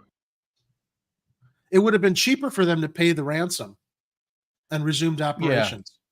Yeah, but they don't negotiate with hacker terrorists, Jerry. Look, I'm I don't feel bad for them. I think the whole thing is amazing. I don't feel bad for the casinos. I feel bad for the workers. Yeah. Who are having to deal with this and the disruption and everything. But look, again, hackers, what are you doing? Why are you doing? I mean, unless this is step one, and then step two is taking all that Bitcoin and putting it to some good use, taking out, all the credit card companies in Delaware, which I'm not telling you to do. I'm just suggesting, that would be a better use of your time. Yeah. Or shutting down the dark pools. Yeah. Oh, that should be a priority right there. Yeah. Should make it impossible for them to do dark pool trading or run algorithms on the lit market or trading back to the lit market. Dominic shares International makes sense as corrupt government officials may also be involved. Ukraine, anyone? Do we have any comments do you have Rockfin open to see if we have any comments? Oh, let me take a look at the Rockfin chat. Oh, we did have a couple comments. Nice. Dick on Rockfin, I think he was commenting about Peter Dow because Peter Douche. Yeah. Let's see. Who needs a green party with forced injections on the party platform? Yeah. Okay. Why does USA have non-unionized auto workers? I applied for a job for $11.50 an hour, no benefits, to make plastic bumpers in Michigan, which sounds to me an extremely toxic line of work. Possibly. Also, $11.50 an hour. Damn, that's nothing. It's obscene. That's like 1/3 of what people should be making as a base wage in this country. All right, let's move into local news now. That's right. We got more on the MGM. No, just more news. Oh, we got now. Yes. Okay. Stuff. Yeah. Let me flip over to that tab. Okay. This comes from Block Club Chicago, as reported by Quinn Myers today. For those who have been focused on what we talk about a lot, the homeless crisis in Chicago, as well as the rest of the nation. And we also shared information on this story not too long ago. I think it was maybe was it before the election we heard that he was proposing this before Brandon Johnson was elected. Yeah, I think that was one of the things. Yeah. Yeah. Plan to hike real estate transfer tax to fund homelessness prevention moves forward. I know a lot of people aren't going to be happy about this, but when you see this as a drop in the bucket compared to the amount of money that we're going to be reporting on that have been paid out in police-related lawsuits in a story following this, I'm going to be telling anybody who's complaining about this and how it's going to affect anybody who's got properties more than $1 million, just shut the fuck up. All right. If passed by the city council this fall, the Bring Chicago Home initiative will then go in front of Chicago voters during a referendum next year. So voters will be allowed to weigh in on it. A measure that would raise the city's real estate transfer tax on higher-end property sales to fund homelessness services was introduced to city council Thursday, the latest step on a long road to its possible implementation next year. The Bring Chicago Home campaign has for years called for the city to increase the tax rate buyers pay on property sales over $1 million, with the additional funds raised dedicated to providing permanent affordable housing and wraparound services for unhoused Chicagoans. Property buyers currently pay a one-time tax of 0.75% on all sales, regardless of final price. The measure what a surprise. The measure stalled under former Mayor Lori Lightfoot's administration, but has since won the approval of Mayor Brandon Johnson, who supported the initiative while running for office this year. Last month, the Johnson administration briefed alderpeople on a compromise version of the Bring Chicago Home, which would feature a tiered marginal structure instead of a flat tax hike. Under that revised plan, people buying properties under $1 million would see reduced taxes. Real estate sales over $1 million would see higher tax rates only on the portion of the sale above $1 million. The rate proposal, property sales under $1 million would be taxed at 0.60%, down from 0.75%. Property sales between $1.5 million would be taxed at 2%. Property sales above $1.5 million would be taxed at 3%. The resolution was formally introduced to City Council on Thursday by Johnson and aides. Carlos Ramirez wrote. I'm sorry? Aldermans. I'm sorry. By Johnson and Alder people, Carlos Ramirez Rosa of the 35th, Maria Hodden of the 49th, and Matt Martin of the 47th. If Alder people pass the resolution this fall, it will then go to a public referendum during the March 2024 primaries. Let's scroll down to the next picture on the page. If the measure passes that referendum, Alder people would then craft an ordinance to actually raise the tax structure, which requires another city council vote. What's pictured here? A resident experiencing homelessness rests under blankets as Chicago's Department of Family and Social Services conducts their annual point-in-time count, not relief, count, to assess the city's homeless population in the loop on January 26, 2023. Bring Chicago Home has attracted both fierce support and opposition from activists, alderpeople, and the real estate industry. In January, 6,139 people in Chicago were living on the streets or in shelters, according to the city's annual point-in-time homelessness count. Asylum seekers accounted for 42% of that count, according to city documents. A broader count puts the number of people experiencing homelessness in the city around 65,000. The official count is 6,139. But a broader count puts it at 65,000. How do you have that wide a disparity in what's reported and what it probably actually is? I don't know. Well, they explain some of that in that next paragraph. Oh, okay. That includes Chicagoans who are, because they weren't out on the street. That includes Chicagoans who are doubled up, meaning they live with family or friends and do not have their own space due to economic hardship or housing loss, according to a presentation on Bring Chicago Home this summer. Proponents have argued that the tax hike is direly needed to help people get off the streets and into permanent housing. Critics say the change would hurt landlords and commercial property owners, especially downtown. Oh, those poor downtown property owners who've got empty buildings and elevated, bloated real estate values. But we know that there are some local landlords, but there's a lot of corporate landlords, like gigantic conglomerates that own buildings and leave them vacant on purpose. Yeah, for the write-offs. Yeah, I mean, we've heard of BlackRock, right? That's just one of a number of companies that does this. Your average home buyer will see a reduction in the amount that they have to spend in the real estate transfer tax as a result of this change, Ramirez Rosa told Block Club last month. But we're also then asking the very top of the market, some of the largest corporations in the world, that as they purchase property in the city of Chicago, that they pay a little more. That doesn't sound unfair to me. Materials shared by the Johnson administration this summer said the new tiered proposal would lower the real estate transfer tax for almost 96% of all property sales in the city. But Miguel Chacon, a realtor and landlord and member of the Neighborhood Building Owners Alliance, said last month that the plan could ultimately result in landlords jacking up rents across the city. What excuse doesn't ultimately result in that? They will freaking raise your rent if you look at them funny. Everyone is going to start raising their rents, and $1.5 million is a very low threshold to get across, he said. There's a lot of different avenues that the city can take to raise additional revenue, but to impact just one industry, as if the real estate market is entirely responsible for homelessness, is just not the right direction. Ed, to impact just one industry as if the real estate market is entirely responsible for homelessness is just not the right direction. Any contradictions in that statement? It is responsible for the homelessness because nobody can afford a fucking rent or a house. Not entirely. Let's say 80, 85% responsible. Look, the value of homes is probably overinflated, or wages are extremely stagnant and people can no longer afford to actually put a roof over their heads.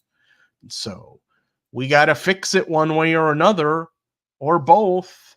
And so if landlords are going to have a problem with that, maybe you guys should be lobbying to raise wages. Maybe you should be doing that. Yeah, that's true. Yeah, that's absolutely true. Support people getting better wages. Don't punish them with higher rents when they're underpaid to begin with. Downtown Alderman Brendan Riley of the 42nd on Thursday sent the Bring Chicago Home resolution to the Committee on Committees and Rules, where legislation is often diverted to delay or kill it entirely. But Ramirez Rosa said the measure was meant to be sent to the Rules Committee in the first place, so there's no conflict.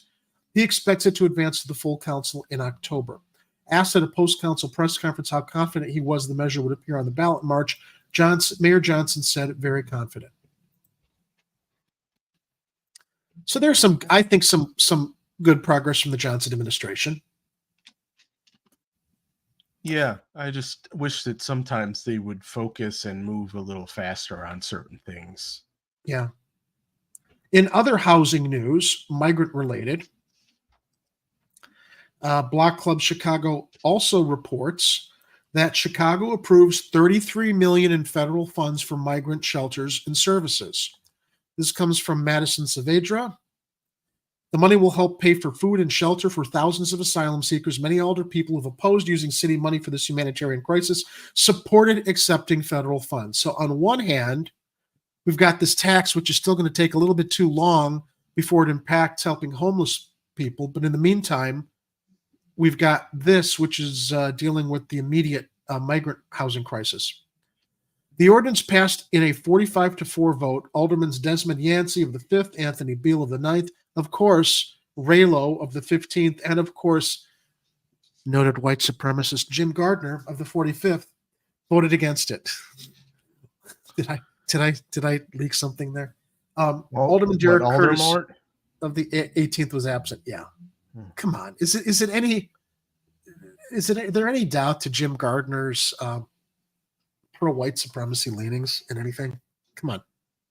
Allegedly. That's just my opinion. Well, I mean, I can't speak to everyone with a skinhead, but, you know. I mean, that on its face should just speak for itself. Plus, he's also in Copland up in Jefferson Park. The $33 million comes from federal grants to the Department of Homeland Security and federal pass-through grants from the Illinois Department of Human Services, according to the ordinance. The money will cover previous and future expenses connected to helping asylum seekers, the Daily Line reported. Of the $33 million, $19.8 million is earmarked for the cost of food and $13.2 for the cost of shelter spaces, which we hope are actual standing structures, not tents, of which we have a side story to share in a moment, according to the Daily Line. The ordinance also included other federal and state funds for the Chicago Department of Public Health and the Police Department. Thursday's vote was quicker and less contentious than previous city council votes on allocating funds for asylum seekers. The additional funding comes as the city has spent nearly nearly $133 million from August of 2022 through July of 2023 on the ongoing migrant crisis, according to a recent city presentation. The mayor's office said it expects the crisis to cost the city another $123 million through the rest of the year. The total cost of Chicago's migrant crisis by the end of 2023 is estimated to hit $255 million. Since last August, more than 13,500 people, mostly from Central and South America, have arrived to Chicago. Buses are still coming daily. Many asylum seekers are from Venezuela, which has been struggling with an economic crisis that has caused severe food and medicine shortages, hyperinflation, widespread unemployment, and violent crime. There are nearly 2,000 I wonder migrants, which country caused that. which is why we should be paying for this, or the federal government should. They're responsible for a lot of this. There are nearly, with their imperialist policies in South America, there are nearly 2,000 migrants being housed in police stations and at O'Hare Airport, and 6,818 shelters across the city. Lopez, who has routinely opposed allocating money to this humanitarian crisis, said Thursday he would vote against it again because he can't support funding something when he doesn't know how the money is being spent. Okay, so he does kind of have a point. He just wants transparency.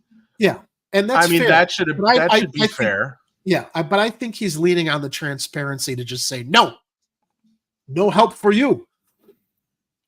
Before the vote, Lopez unsuccessfully tried to pass a motion that would have separated the migrant funding into its own ordinance, saying it was meant to give us time and to discuss more thoroughly and more correctly what exactly we're going to address the humanitarian. That doesn't make sense. More thoroughly and more correctly what exactly we are doing to address the humanitarian crisis. This body, this is him coming, basically, what do they call it? Concern trolling. Yeah, but he does that a lot. He does it a lot. He says things that sound logical, except he's basically doing it to delay things. He's being punitive against migrants because he doesn't think they came here rightly to begin with. That's his angle.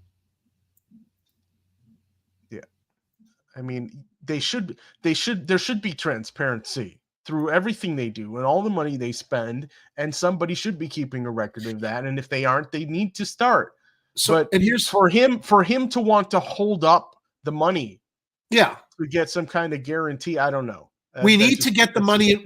If the federal government's going to grant it, take the fucking money, and city council start figuring out how you're going to spend it. It's going to be sitting in an account somewhere, and then you can determine transparently in public forums how the money is going to be spent. Right, and some of it's already been spent essentially because of the stuff that they've already put in motion. He says this body has the fiduciary responsibility to safeguard the taxpayer dollar and use it accordingly, and none of us can explain where it's going. None of us know where it will go. We should be able to answer those questions in no uncertain terms. We have to account for every dollar, Lopez said. Look, this has been, 7 months, and they're still talking about fucking tents instead of actually finding structures. Get the money in the bank and figure it out, and talk about it transparently. Don't pass up on accepting the money from the federal government right now. It needs to be secured first. The Southwest Side alderman also said the city should be focused on issues facing Chicago residents, like those impacted by flood damage this summer on the northwest and west sides. Well, yeah, we can do both. We can do both. He says it's hard to look at those folks in the eye and say we're concerned about you too, when we're not proactively spending and rearranging the cosmos to help them. Yeah, but that comes from federal disaster funds, Alderman Lopez. There's money allocated for that. So you're comparing apples and oranges there. They don't relate to each other. I mean, I got an email from my alderwoman today that was letting people in the ward know where they could find where they could apply for federal funds if they were dealing with flood damage in the ward. So that's being addressed. Mm-hmm. He is deflecting and distracting and acting like there isn't a way to solve that problem. Well, yeah, and why wouldn't he be talking to our representatives in Congress? He should be giving Chuy Garcia a call. He should be, talking to the federal arm of legislative branch that handles money and gets us some more for the other things that you're concerned about. We should, it should be a no-brainer that Congress should be sending piles of cash to help people get roofs over their heads, and yet they keep twiddling their thumbs and pretending they care and doing nothing. So he says in the same sentence, Ed, it's hard to look those folks in the eye and say, we're concerned about you too, when we're not proactively spending and rearranging the cosmos to help them, but we're willing to do that for the individuals who've been shipped here by the truckload every week, he said. You can do both.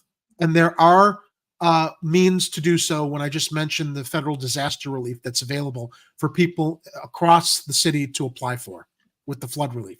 Other alder people who've previously voted against using city funds for migrant care said they would vote in favor of accepting this money because it was coming from the federal government, which many of them have been asking for.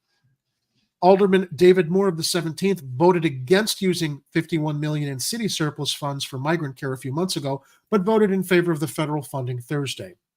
I cannot turn money away that I went and I told you to go get, Moore said Thursday. That helps us here in the city. We have to make sure we get this money so we can lessen the burden on the city of Chicago taxpayers. I wonder if he was thinking about that when he decided to expend all those funds to rename Lakeshore Drive instead of actually dealing with shit in his ward, but I digress. Of course he wasn't. The virtue signal and act, That's they get blinders on. It's like they get this little tunnel vision into the things that they want to do, and then only are they paying attention to all the other stuff going on in the city when it doesn't directly affect their own personal projects. Yeah, Moore's another phony, though. Okay, that I can't stand Moore. I mean, there were reports out of his ward while he was wasting all that time, to change the name of Lakeshore Drive and all those funds. People in his ward needed help. They needed his attention, but it wasn't a priority. He was grandstanding. Alderwoman Emma Mitz of the 37th, another city council member who voted against the $51 million in city money earlier this year, also supported accepting the federal funds. But the West Side Alderwoman warned her colleagues that she has constituents still living with flood damage, and they deserve the city's attention too. They are constantly reminding me of all the dollars being spent now for the migrants, and if can walk and chew gum at the same time. Doggone it, now is the time, Mitz said. Right now, all I want to do is try to make my community somewhat back whole again and look forward to fixing the problem in the future. But again, I'm not a big fan of Deborah Silverstein here in my ward, but I did get an email today with links. Anybody that dealt with flood damage, here's the funding. Here's where you apply to get the federal disaster relief funding. So what are they talking about here? They're bringing something up that doesn't have any relevance to this because there is funding and some relief available. Yeah, I'm just wondering, if some of our older people just don't have their finger on the pulse of what's going on with federal relief, disaster relief, or, they're making hay out of something just to make hay out of it in the floor of city council. Now, let's get the next video up that I do have bookmarked at the right point, Ed. This is where I want to see those federal funds not go towards. Now, this isn't military grade, okay?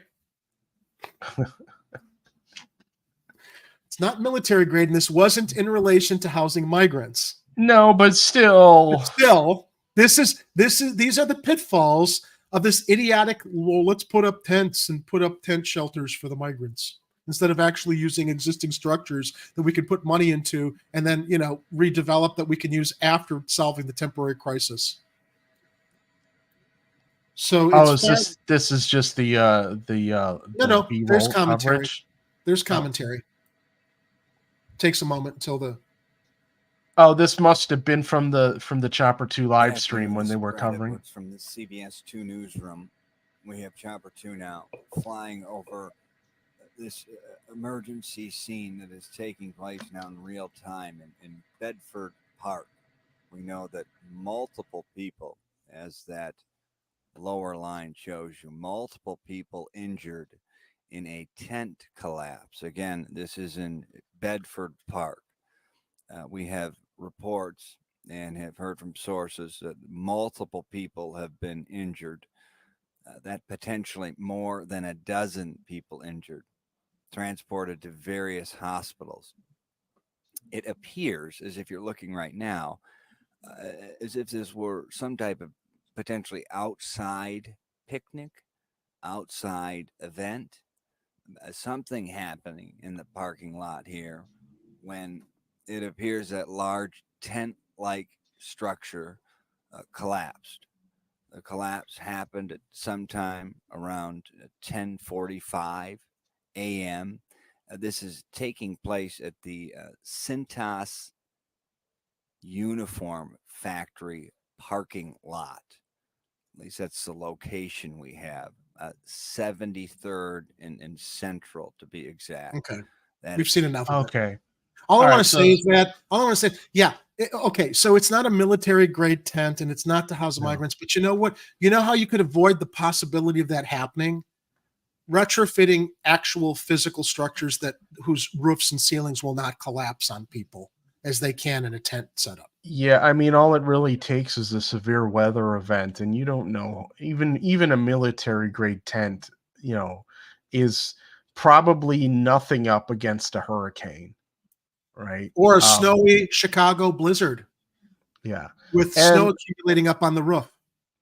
And kind of related to an earlier story we were talking about, this appears to be one of those employee appreciation type deals, right? Where they would have like they'd have some catered lunch or something and a bunch of tables put out, and how companies will like buy you free pizza and stuff once in a while instead of giving you a cost of living increase. Yeah. So I mean, this was probably the cheaper option for them instead of actually paying their employees probably what would have been closer to a real living wage. You're right. It's true. That's probably what it was. It was pandering.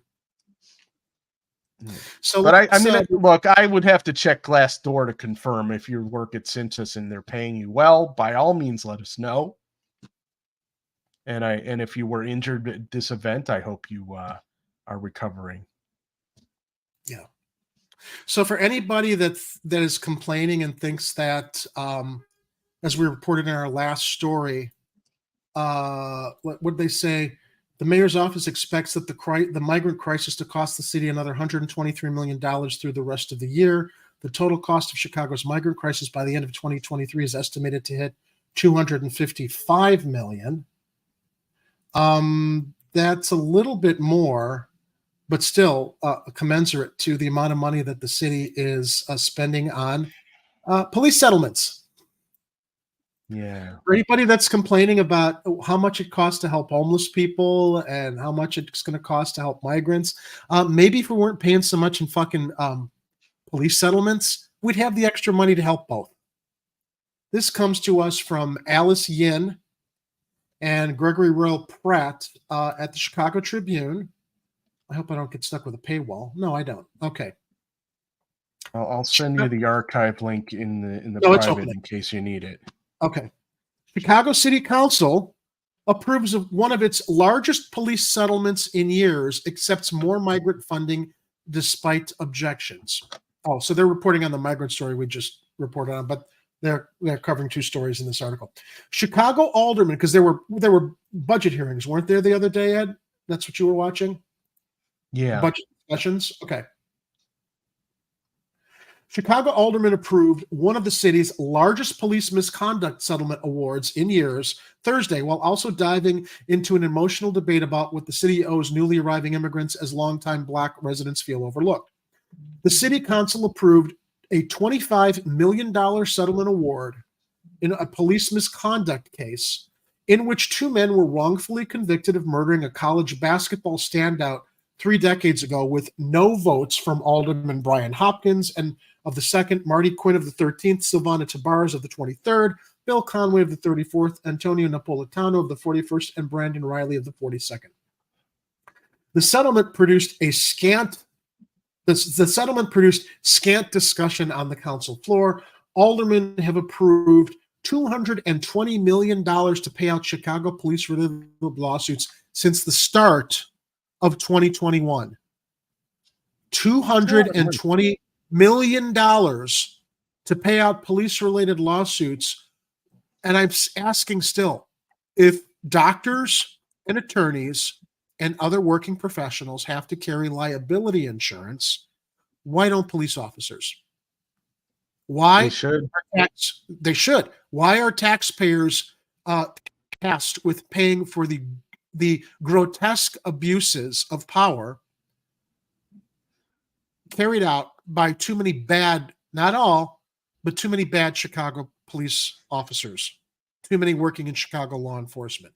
$220 million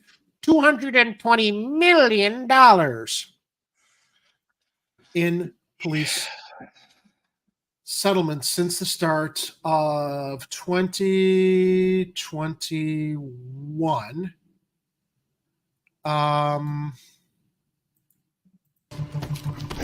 That's a lot of money. That's a lot of money. Indeed it is. In 2016, did it play? I saw the front end of it. I didn't hear the back end. Oh, having some issues on this side. I don't know why. It's okay. You got to the video before I could. That's a lot of money. I don't even know. Am I on? Yeah. Okay. No, you're on. You're on. Okay. In 2016, see, I'm having so many pop-ups on the Tribune page. It's, I think, probably affecting the StreamYard. Three ads have just popped up now. In 2016, use the archive link. I got it now. I'm scrolling down. In 2016, Tyreen Hood and Wayne Washington independently sued the city, alleging police, including then detectives Kenneth Boudreau and John Halloran, fabricated evidence and coerced testimony to win murder convictions in the May 1993 killing of Marshall Morgan Jr. The Tribune reported last month about a tentative deal to settle both lawsuits simultaneously. These families that were tortured and brutalized into false confession, on behalf of the city of Chicago, we are sorry, Mayor Brandon Johnson said in a news conference after the council meeting. These are mostly black men. It's painful. Now, of course, we do have a fiduciary responsibility to make sure that we're making critical investments and righting the wrongs of a time ago. Constitutional policing is important, and it is a cost. When we fail, there is a cost to it. While the massive police settlement didn't generate much debate, a decision on whether to accept a $33 million grant from the Federal Emergency Management Agency did. Okay, so that's the migrant funding story we just reported on. So, but again, a matter of what people don't want to pay for, migrant homeless support, but apparently it seems people are fine with this because this has been going on forever. Taxpayers paying police settlements. Did that video just play? No, but I just heard your audio stuttered for a bit here, and then your microphone just cut out, so I don't know what's happening on your end. Okay, it's back on now. It's the Tribune. It's the Tribune. It was literally the Tribune link. All the videos and ads running on that page. Yeah, they're still doing it to you. Are interfering with our StreamYard integration. Okay, I think we're done with the video running, but that's the end of that story. I just want to bring that up as far as priorities and where, what money we do have that nobody's complaining about, police settlements, while people are carrying on about, it's going to cost rich people too much money if we put a tax on new developments that are more than $1.5 million. Suck it up. Suck it up, Realtors Agency of Chicago. Yeah, downtown business. Look, 200 and some million for police lawsuits, and then they're talking about a $538 million projected budget deficit. Can you imagine if we actually had law enforcement that would actually not get into these problems and possibly have some type of liability insurance so that the city's not on the hook every time they screw up like that? And how much better positioned our city's budget would be in if they didn't keep throwing money away at things that they shouldn't be throwing money away at? I think I asked Mayor Johnson when I had a few minutes with him at that North Side mayoral forum about liability insurance for cops. I got to go back into the archive, look at the interview I did with him back at the Copernicus Center, because I think I did bring that up to him. He actually kind of waffled on that. It was either public bank or police liability insurance. I'm going to have to go back and look, because those were some of the issues that we brought up with a lot of the mayoral candidates. Dominic shares police officers do not need liability insurance because the people that hire and pay them with our tax money don't want them to. Who are the people that Who's those people? hire and pay them again? Yeah, us. True, Dominic. And I'm waiting for my block. Okay, here we go. So we have a follow-up story. We're done with the police settlement payments.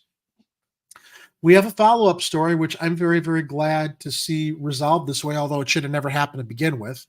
Yeah. And this comes from Jim Daly at Block Club Chicago. We talked about this on Tuesday's show. Charges against Southwest Side asylum seeker dropped after police bathroom protest. The 21-year-old, I didn't realize she was 21 years old. The 21-year-old mother faced felonies after migrants protested because they were unable to access the police station's public bathroom. Felony charges have been dropped against a Venezuelan asylum seeker who was arrested after migrants protested because they were unable to access a police station's public bathroom. The Cook County State's Attorney's Office dropped the charges against the 21-year-old woman in court Friday. Block Club is not naming the woman because she has a pending asylum case. Appearing before Judge Lindsay Hugh, prosecutors didn't say why they were no longer pursuing the 3 felony charges of resisting or obstructing officer. A spokesperson for the office said prosecutors determined they could not meet our burden of proof to move forward with the prosecution of this case and asked the court to dismiss. There was also video, I understand, that was taken of the incident, so that probably wouldn't have helped in court. Yeah. The woman, dressed in a black hoodie and torn jeans, appeared in Cook County Circuit Court with a translator. After the hearing, she said she felt good and thank God the ordeal was over. She's been placed in a shelter for asylum seekers since her arrest. The woman had participated in a Saturday demonstration outside the Chicago Lawn 8th District Police Station, 3420 West 63rd Street, after she and other migrants living in the station briefly blocked traffic to protest a lack of access to bathrooms. The bathrooms inside the station, which reportedly had plumbing issues, had been closed for days, and the roughly 70 asylum seekers staying there were forced to share a single portable toilet that was serviced only once a day. I'm surprised that Block Club's giving me problems, but officers arrested the woman after the protest. Police said officers were injured during the arrest. She was released from Cook County Jail on Sunday. On Wednesday, community organizers from 3 activist groups and volunteers with mutual aid groups providing support to asylum seekers attended the local police district council meeting in West Lawn, where several of them called for the charges to be dropped. The woman arrived in Chicago after a perilous 2-month trek from Venezuela to seek medical treatment for her 3-year-old son, who has a cleft palate, leaving another small child in Venezuela with her mother, according to a source who knows the woman. Wow. Not allowed to use the bathroom with clean water and a sink, though. Thanks, CPD. You fucking soulless assholes. They assaulted her. They all converged on her and threw her to the ground. Jamie Groth Searle, founder of the Southwest Collective, was among those who called for the charges against the woman who dropped. She said Friday she was very glad the woman was no longer being prosecuted, but there's still more work to be done. Something we can do immediately is have an operating process in place across all the police stations, dictating how officers should interact with migrants, Searle said. She added that a welcoming city Bill of Rights for asylum seekers and de-escalation training for police could also help. Wouldn't you imagine that there's already de-escalation training in place across the board with anything with CPD? There's there's so much resistance to doing anything other than business as usual there. I don't know what's going to fix that unless they have a massive overhaul of how they do stuff in the police department. Maybe the new police chief is going to do something about that, but then he's got his own historical past. That's I think I'm okay. Brain, hold on. Stand by. While you reset your brain, I want to address something Dominic said. Police officers do not need liability insurance because the people that hire and pay them with our tax money don't want them to. Who are the people that hire and pay them again? Dominic then continues, we don't pay them, the mayor and city council does. Yeah, but from our tax dollars. So I guess what you're alluding to, Dominic, is we have to bear more pressure on the mayor and city council in regards to this issue of police liability insurance, law enforcement liability insurance. Ed, did you reboot? I'm trying. Hang on a second. Let me see if my rebooting is. No, sir. No, sir. No, sir. You Where's will the stop speaking. AOL You will boot stop up speaking. sound? You're full of crap, and that's the nicest thing that I can say. What was I saying? Oh, I was talking about how I think that there's really a whole lot of reform that needs to be done in the police department, and I don't know if the police chief, what's his name, who just got chosen to be the police chief? Forgot his name. I'm blanking on his name right now. The guy who was the counterterrorism candidate out of the choices. He had a history of covering for some of his buddies in the past, and I don't know if he's learned from that or if he's going to make changes moving forward to start and actually work with, the consent decree and all the other reforms that need to be made in order to avoid $200+ million in lawsuits or settlements. And we talked about his background in a prior broadcast. Yeah. So the article goes on. Here we go with the fucking tents again. The case highlights the challenges of using police stations as temporary shelters. Mayor Brandon Johnson announced a plan last week that would move nearly 2,000 migrants out of the police stations and into huge, quote unquote, winterized tents. Asked about standardizing procedures across police districts Wednesday, Johnson said his plans to house asylum seekers in giant heated tents addresses that. No, Mr. Mayor, it doesn't. Quote, we're going to continue to work with all of our partners to ensure a baseline of support and standardization, Johnson said. Hey, how about add dignity and humanity to that? It's going to be like a fucking refugee. They just came. They're refugees, like literally like fleeing a dehumanizing situation in their home country. Now we're going to make them feel even more at home in refugee tents. Well, it's what, a step above concentration camps, right? Yeah, that was my first thought. Is like, why? No, because you're basically making them into disposable people here. We're not doing that. Yeah, that's not happening, and it shouldn't be happening with homeless people either. All right, moving into our next story. This didn't take long. We were kind of speaking of crime. Block Club should look. I'm not going to make light of this. I shouldn't make light of it because somebody got shot. But when we talked about the crime that the casinos were going to attract here in Chicago, they don't even have the full casino up yet. The temporary casino, there was a shooting outside of it already right after it opened. So Block Club Chicago is reporting. Oh, you've got it up. I'm sorry. I hit the remove button. Okay. Mac Liederman and Melody Mercado. Man shot near a new Bally's Casino in River North. I'm sorry, Ed. I inadvertently. No worries. The 21-year-old man was walking on the sidewalk around 2:47 a.m. Monday when somebody fired shots from a pickup truck, police said. The man was walking on a sidewalk when somebody fired shots from a silver Dodge pickup truck. The victim was taken to a nearby hospital in good condition with a gunshot wound to his left leg, police said. No one is in custody in the investigations. Okay, so realistically, we have no way to speculate this had anything to do with the casino. No, But- it just happened to be in the vicinity, which they're going to do a lot.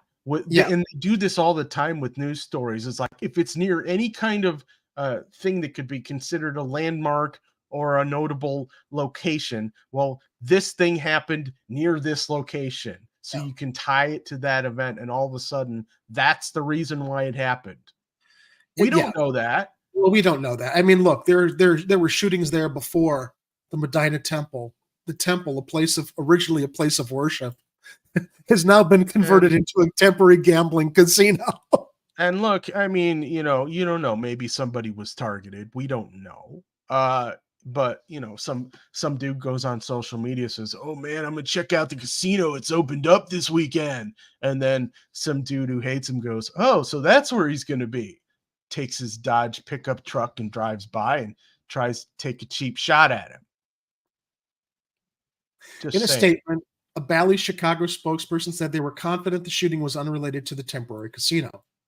Providing the best and state-of-the-art surveillance, we hold the highest standards in providing security and monitoring the casino's perimeter. I'm sure more of the cameras are like focused on the inside the casino and on the tables to make sure nobody's card counting. But yeah, but I would imagine that they should be having cameras all around the perimeter of that place at all times.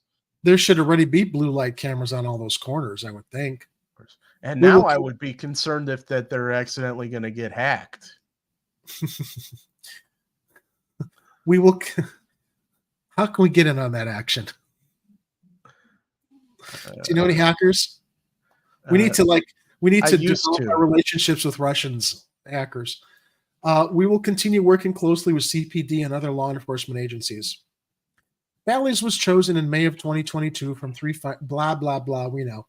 The Medina Temple location will operate for at least 2 years while a permanent casino is built in, because they just couldn't wait to get they couldn't wait to start rolling the dice. So this is temporary. All this work and money that was spent on making the Medina Temple a gambling casino is temporary until the permanent casino is built at the Chicago Tribune's publishing plant in River West. This is all temporary because the glory of my entire career as mayor will be the Triple Bean Casino. Wait, where the hell am I? Teaching at Harvard. Really? Oh, that's right. Yeah.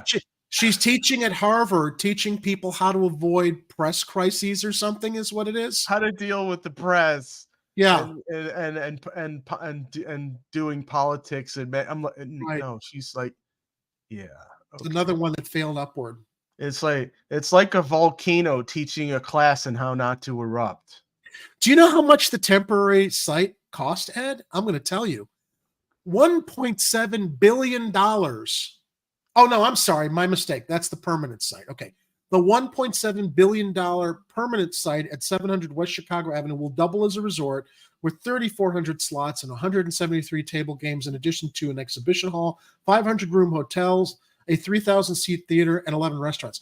MGM Grand hackers, over here. 3 years, over here. Wait, I'm sorry. That was how much? $1.7 billion. $1.7 billion? Yes. Wow, that's a lot of money. I'm sorry, your mic just knocked out there for a second. So let me tell you what's happening. Every time we run a video clip, it runs 3 or 4 times on just the audio. I don't know why. Wow. Okay. So I'm like having to hit the mute button down there. Who knows what the fuck's going on? You have multiple instances of StreamYard running for some reason, maybe. Well, I've only got one window open, but well, maybe there's 2 running in the background you're unaware of. Again, the feds are monitoring us, and they're whacking out on Jerry's computer over there. They're messing with it. But to my point, MGM Grand hackers, look over here. Yeah. In 2 years, you've got a golden opportunity here with the $1.7 billion permanent site. The city tax revenue from both the temporary and permanent sites are earmarked for underfunded police and firefighter pensions. Are you freaking kidding me? Nope, that's what the article says. The temporary casino was initially slated for the Tribune site, but city leaders switched the location to Medina Temple after concerns were raised about traffic on Chicago Avenue during construction of the permanent site. You know, by the way, those traffic issues are going to continue well after the site is finished, okay? Yeah. Well after the site is Yeah. finished. Yeah. Medina Temple temporary casino is expected to bring in $55 million in tax revenue each year, according to the Sun-Times. Do you have something to add to this? That's that. Yeah, I think Oreo was just wanting to remind you how we could totally fix the pension situation with my Buck Rogers idea. Yeah, and Pamela and all the cocktail waitresses dressing like Pamela Hensley. Yes. Hold on a second. You have video of that, or you have a picture? You mean like this? Yes. Yes. Yes. I was, dude. Here's your cocktail, sir. Yeah, exactly. I was some people may not realize that on the Tuesday show I was talking about the Buck Rogers. I think it was a Tuesday. I was talking about the Buck Rogers theory. Yeah, reincorporating as basically. New Chicago. Yeah, we reincorporate the city of Chicago as New Chicago, and then you can basically discharge or renegotiate all of the city's current obligations, which means you could completely cancel the parking meter deal, that 75-year deal, right? They could completely reorganize all of their pension obligations. They could change all kinds of debt related things so that it would work in the favor of the New Chicago incorporation, which was the city in the Buck Rogers TV series starring Gil Gerard, Pamela Hensley, pictured here, and who's Wilma Deering? That was Aaron Gray. Aaron Gray. All right, I'm going to take this down before we start getting accused of a Me Too moment here. Okay, because we can't have an appreciation for attractive women. She's clothed. I mean, they wear way less in Vegas. I gotta tell you that. I mean, that's true. You know. Anyway, yeah, it's just a Pamela Hensley appreciation hour here on Chicago Corner. A lot of appreciation. But yeah, so we reincorporate as New Chicago is what I'm saying. And then we can fix all these problems. Then we don't have to worry about money from casinos going to pensions that probably are already doubled and tripled with some of these guys who are retired anyway.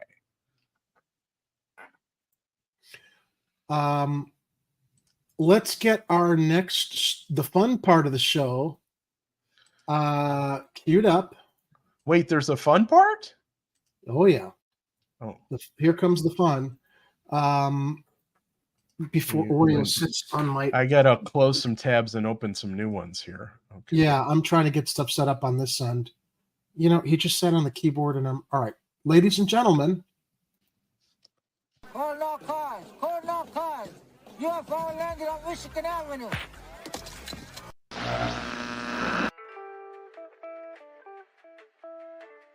If you'll please pardon the interruption, it seems as if we're experiencing some technical difficulties here. Hey, you, what's up? What's up? What's happening, baby? Huh? The startling footage we're about to show you was photographed by a 42-year-old, Romero Valadares. This video was taken yesterday afternoon at his son's 7th birthday in the city of Passo Fundo, Brazil. All initial opinions are this is genuine. What you're about to see may disturb you.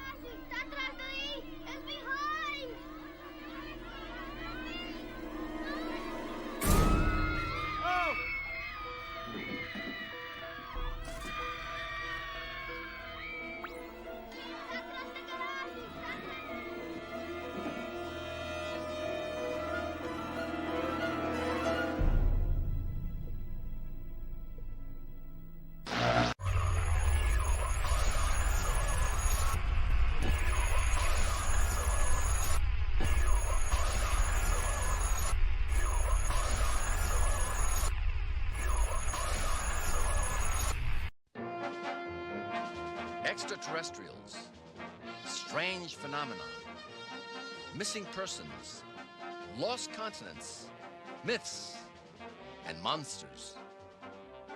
We examine these mysteries to determine, are they bullshit or not? I'm going toward not, but you never know.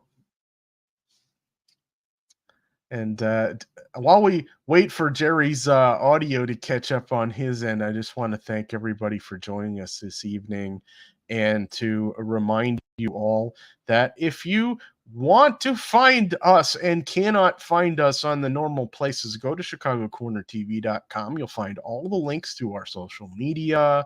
There's a link to our merch store that has all kinds of fun stuff in it. And if you're looking for the merch store, you can go to chicagocornertv.com/shop. And once again, we're going to thank our Patreon supporters for supporting this lovely train wreck known as Chicago Corner. And if you'd like to support this lovely train wreck, you could go to patreon.com/Chicago Corner. Ed? Yeah. Can you hear me? I'm going to leave the can. studio for a second, and I'm going to pop back in because this thing is looping on this. So oh, okay. Well, while we're waiting for Jerry to hit some things with a hammer, I just want to thank you all again for joining us on a Friday evening. We know you have a choice in live streams, and we thank you for flying Air Chicago Corner. I'm going to put this into a holding pattern here. Hold on. Let me see if I can find that thing.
Oh, hey everybody. This is Chuck, the alien. I actually just dropped in to let you guys know that I really like your show.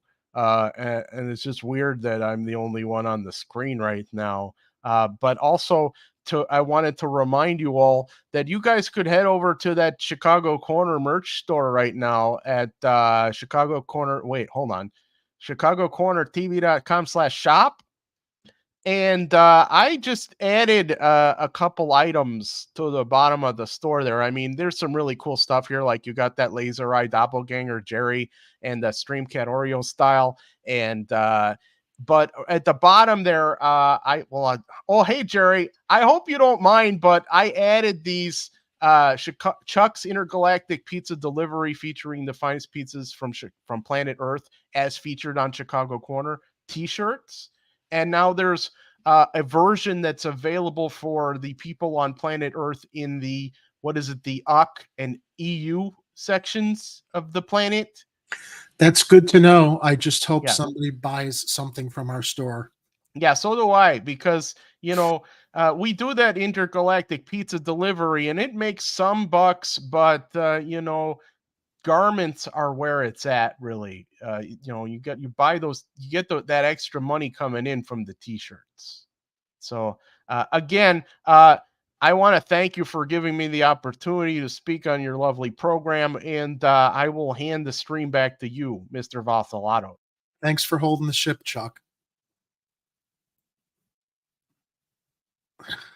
And here I thought we had worked all the kinks out with the tech issues on this end. Ed, you there? Ed? Been abducted? Did I black out again? Here he comes. Oh, it looks like we were in the middle of a merch promo. Yeah. You know, when I opened the Reuters, I had such a nice clean intro to go into the UAP UFO story. And you did manage to like salvage it magnificently with Chuck the Alien promoting our store. But it seems when I open the Reuters website, it starts playing havoc with our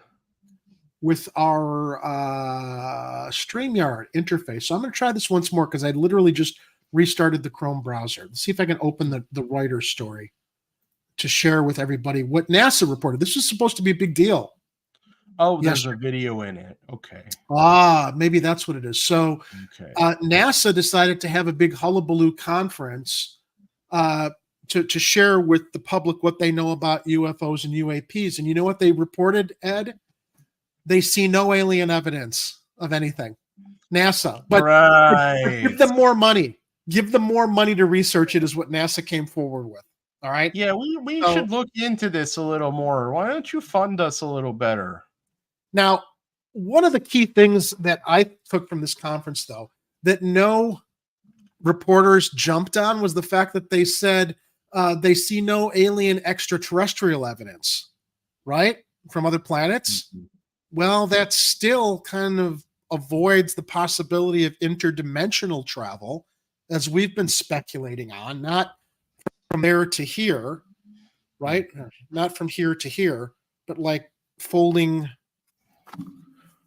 not here to here, but like folding time over or folding physics over to like pass through some kind of a interdimensional portal. Anyway, or as a lot of people have also speculated, so many of the sightings from our military comes from vast ocean areas where they have literally seen craft exit and enter the ocean. So who's to know where they're coming from? But NASA dismissed aliens. Now, as Reuters reports, NASA on Thursday said it has named a new director of research into what the government calls unidentified anomalous phenomena, or UAP. Well, here's Warren. I knew you were waiting for us. I was waiting for Warren to chime in at this part of the broadcast. The host of Mundus Ultra over on the Extra Bulla Network.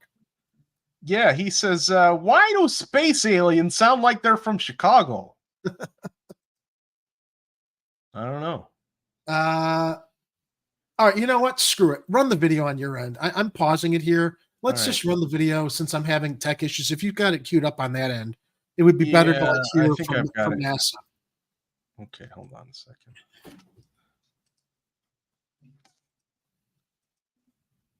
Let's see what this thing is.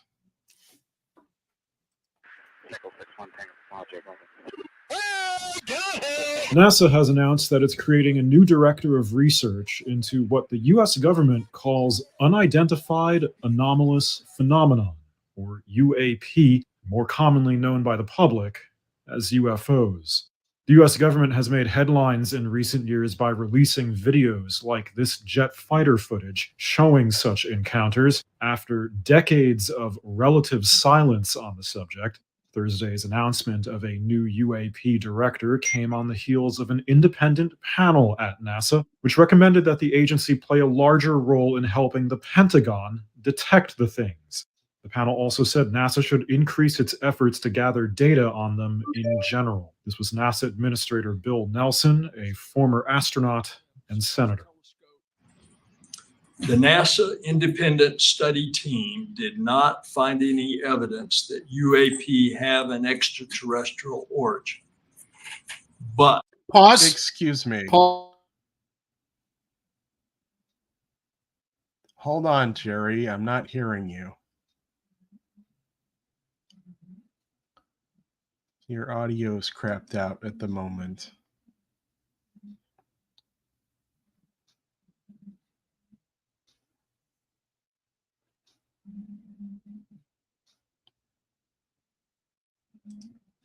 Going to rewind and we're going to play this back from a little earlier. Hopefully Jerry will fix his audio. Would increase its efforts to gather data on them in general. This was NASA Administrator Bill Nelson, a former astronaut and senator. the NASA independent study team did not find any evidence that UAP have an extraterrestrial origin. Bullshit. But we don't know what these UAP are. We will be transparent on this. And we're trying to address the question of there's so much concern that there's something locked up, classified, and that the American government is not being open. Well, we are the American government, and we are open, and we're going to be open about this.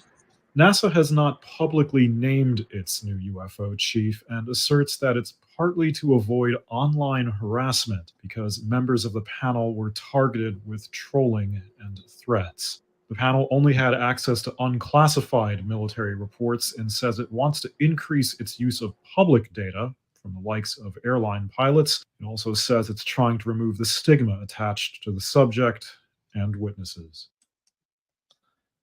Okay, Jerry's still working on his audio. I'm going to say I think it's extremely bizarre that NASA doesn't have access to classified alien intelligence from the U.S. government. And so that's a problem. That's a huge problem. So when they say they have no evidence or they're basically telling you that they're not allowed to talk to you about any UFO stuff for who knows whatever reason.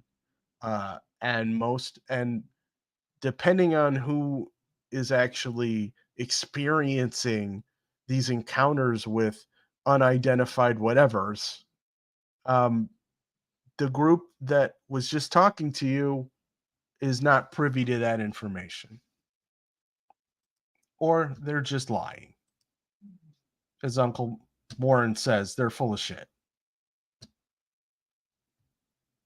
So, and Dominic says, is it not possible that our members of Congress have been occupied by aliens for more than 50 years, yet have still not mastered acting like normal human beings? I think you're giving them too much credit. They're just greedy, brain-melty, octogenarian humans, most of them. They're just a-holes. Sometimes you wish that the aliens that are here would actually step up and say, look, guys, you're doing it wrong. Knock that stuff off. Looks like Jerry's trying to come back. We'll see if he's able to get his audio working today. How's your audio, Jerry? Ed, my audio is fine. I blame Reuters. When I had that website up that you're looking at right now, it was causing some kind of a conflict with my browser. That's what was going on. So can you hear me clearly? Yep, I can hear you fine. Okay, so the point I wanted to make, and thank you for holding the ship here, the Starship, Chicago Corner. He specifically says there's no evidence of extraterrestrial alien origin. And I shared on Twitter, okay, so that doesn't discount the theories they're coming out of the ocean or interdimensionally. Why didn't any? Well, I guess that's out of the purview of NASA then, because they're only supposed to be focused on outer space. I just wish someone had brought up at this presentation that doesn't discount what we're seeing and what pilots are reporting and what David Grush revealed during those congressional hearings several months back. Yeah, and the article says that Nelson actually believes that that life does exist beyond Earth. But he thinks the chances that otherworldly beings have visited Earth are low. So I don't know what this is. From another star system, or like bending space physics to get here without point A to point B. It just sounds like they're just meandering in their explanations, trying to dodge the possibility that someone from another planet has been here for a while, and they just don't want. It's like, but at the same time, they're like, well, we're here and we're an organization and we're making ourselves known. For what purpose, other than to obfuscate? What? There's so much information that came out, and there's so much testimony that it's brain bending. It hurts my head, Jerry, to think about what is the purpose of them doing a live stream? What is the purpose of them going public and doing this thing where they come out and basically pretend like they're dumb? Because they need more money.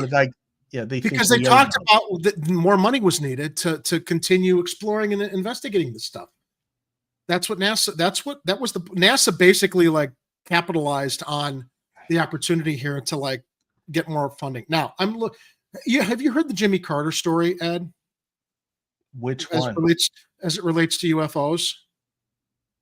No. Okay.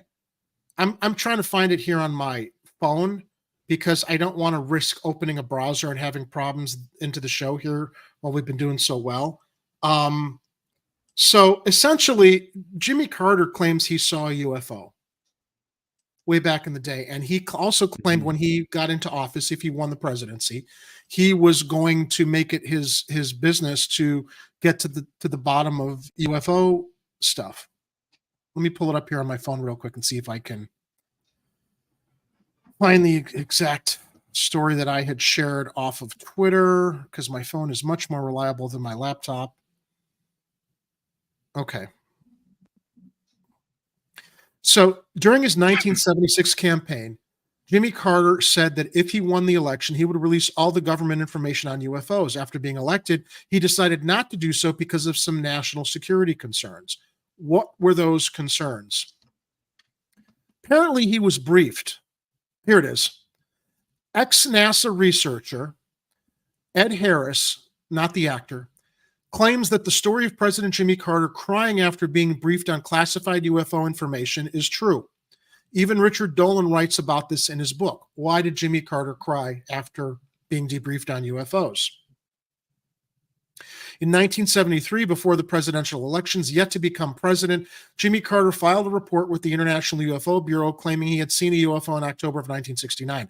Along with other witnesses, Carter saw a bright UFO that changed colors and moved towards and away from the Earth before disappearing. He was quite vocal about his beliefs on UFOs and promised to public all available information about UFOs if he became president.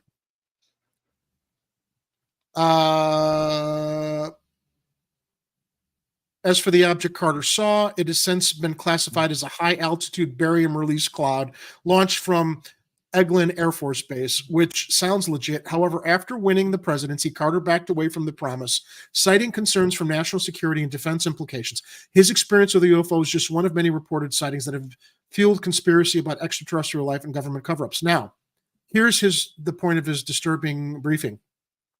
Former NASA researcher Ed Harris claimed that serious researchers on the subject believe the story of former President Jimmy Carter crying after being briefed about classified UFO information to be true. According to the story corroborated by multiple witnesses, U.S. presidents are given only a brief overview of the subject by the CIA, and presidential curiosity is not considered a sufficient need to know.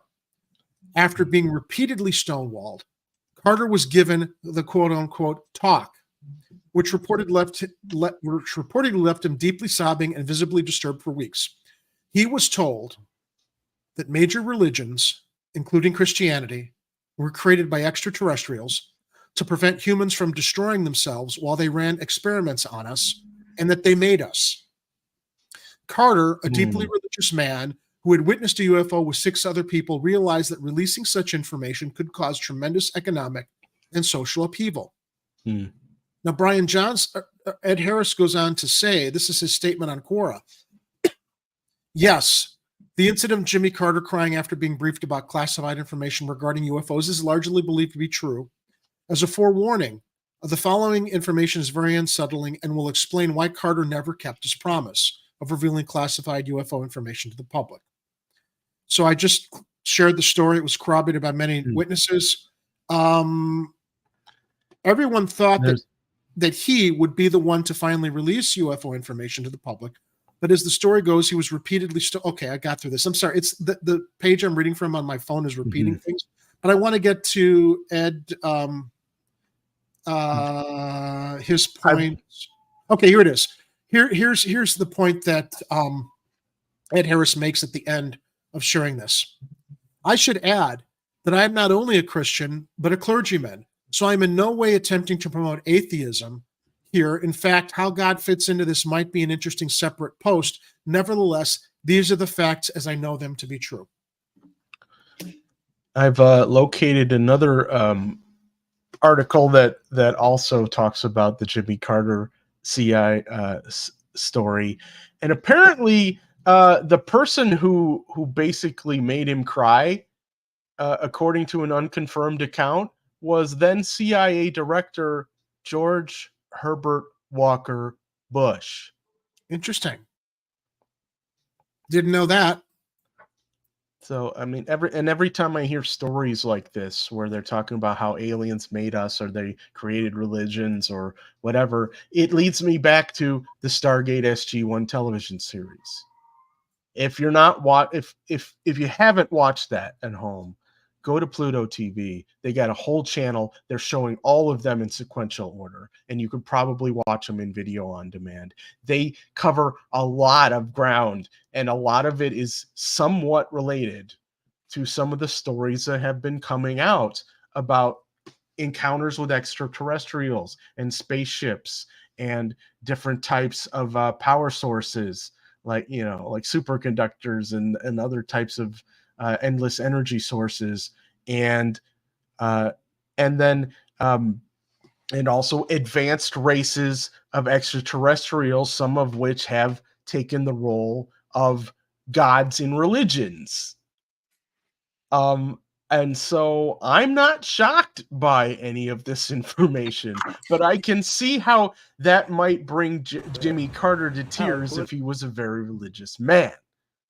You would almost think a lot of what we see in Hollywood is fueled and inspired by what writers or people in the know may have passed on to writers.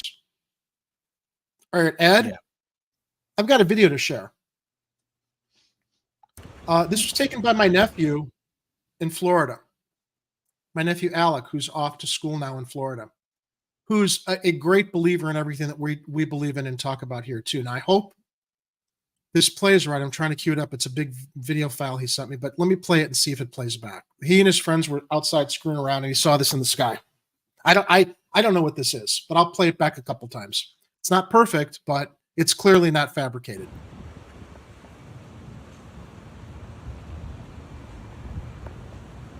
It's a little blurry. Yo, chilling out here with the boys. We see a nuke in the air. What is that? Alec, what is that, bro? Man, they're trying to do us wrong, man. What is that? It's gone. It's gone. So he clearly was not prepared to they saw something, but it's like put the camera down then. So my nephew has also shared with me he saw something similar in Winnetka, where he was looking up at the sky and saw something that disappeared. Now, 2 instances. It's lucky him. I wish I've seen something in my life. But when play it again, though, it's like he wasn't prepared when he was taking this video. But whatever first of all, whether this thing disappears or not, I can't figure out what that was. That's got that like tail on it. It almost looks like a slow moving comet.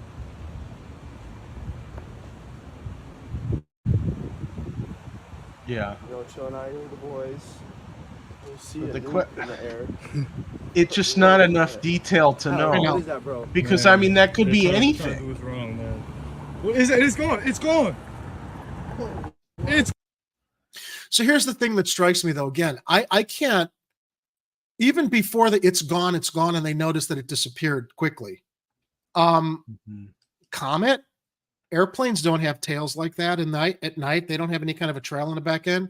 I mean, there are condensation trails that jets do that can and do leave, but still. Like that, though? Because I've never. Again, there's not enough detail for I know. me to be able to make And decent honestly, analysis there. well, no UFO or UAP video does have the amount of detail to be, caught in the moment like that. Yeah, that's the annoying thing about those videos too. Is very often they're blurry or difficult to get details from. So when you actually get those leaked military videos from the cockpits of jets and stuff, and you actually see, like, holy crap, that was a saucer, or holy crap, that was a triangle shaped craft, and like, okay, those are things. It's like even now they're kind of easy to fake with all the computer graphics and software and video editing effects that they have today. But back, in the 70s and 80s or 60s, we can agree he was out with his friends. They saw something in the sky. What is that? Didn't think twice, put the phone down, looked up, boom, it's gone. And I have no reason to dismiss or discount my nephew's honesty, honestly. Yeah. This wasn't like, hey, Uncle Jerry, look at this, I made it up. It's like, and he's been as attentive to what's been going on with the Grush hearings and everything else we've been sharing about UAPs and UFOs and the phenomenon disclosure. In fact, I was like pleasantly surprised at how really intelligent and tuned in this kid is. We had a nice time before he went off to college. We were talking about this stuff, and I was like, God, I wish I'd known this stuff. Oh, look, while before he went off to college, he was tied up with school and other things, but we maintain a really fun DM chatter back and forth as we see stuff, and he shared that with me. But so as it comes to the whole UAP thing, NASA took advantage of this opportunity. Plus, unfortunately, something came out of also this week in regards to UAP, and that's what we saw presented to Congress in Mexico. We were actually kind of excited about this because we were like, wow, if the Mexican Congress is willing to trot this stuff out in public and share this with the world, maybe they're doing something that the United States government or Congress doesn't want to do. Unfortunately, the guys who trotted the bodies out, this is probably a hoax. And you know what, Ed? I am not going to open the Reuters link because I know it's going to wreak havoc with my browser. Can you read from this story for us? Oh, you want me to read from the Reuters one? Yeah, because if I open the Reuters link, I'm afraid it's going to start causing problems with my. Yeah, because it's a Reuters. You know what? Let me leave this picture up, and I'll start reading from the Reuters. Now, I got to say this though. Okay, with that picture, I'm not entirely unconvinced that's not Dianne Feinstein without her wig. It actually looks. I mean, the image of this thing looks a lot like E.T. the Extraterrestrial, if anyone remembers that movie from the 80s. Oh no! Which, who doesn't remember E.T.? Well, there are people that are younger generations who may have never seen that movie, so maybe they're more familiar with the Men in Black movie, where there was that one guy who was basically driving another human. Yeah, like a ship. Okay. Yeah. Similar kind of head structure. So the question now becomes, did Steven Spielberg or or the guys who directed Men in Black, did they have some kind of classified information that they're getting from someone? I am certain that they have. Look, as you mentioned with Stargate, and as I mentioned with all these alien and extraterrestrial, what we see in Hollywood is inspired by probably what those in the know or have connections with people in government that are in the know are sharing with them. So it's not Hollywood imagine this stuff and it's actually happening. Oh, here we go. Is my video working? I'm getting some stream. Your error. video's working. Okay. Yeah, you're fine on my end. So I'm going to read from the Reuters article that is titled "Alien Bodies Presented in Mexican Congress Panned as quote stunt" by Cassandra Garrison, and this is from yesterday. And really quick, here's the photo they got. Panned as a stunt. Yeah. So I'm just going to flip back to the other one really quick so I can read this. Mexico City, September 14th. A UFO hearing in Mexico's Congress that featured the presentation of alleged remains of non-human beings faced swift international backlash on Thursday, with critics labeling it a, quote, stunt, and questions from officials in Peru where the apparent specimens first emerged. Can I interject something here, Ed? Here's why I was originally more prone to believing that this was fact. What would Mexico's Congress have to gain by trotting this out? And I would imagine damaging its own credibility as a government body by entertaining this if there weren't some truth to it, because they said they'd carbon dated these bodies. And that the carbon dating established that they were like thousands of years old.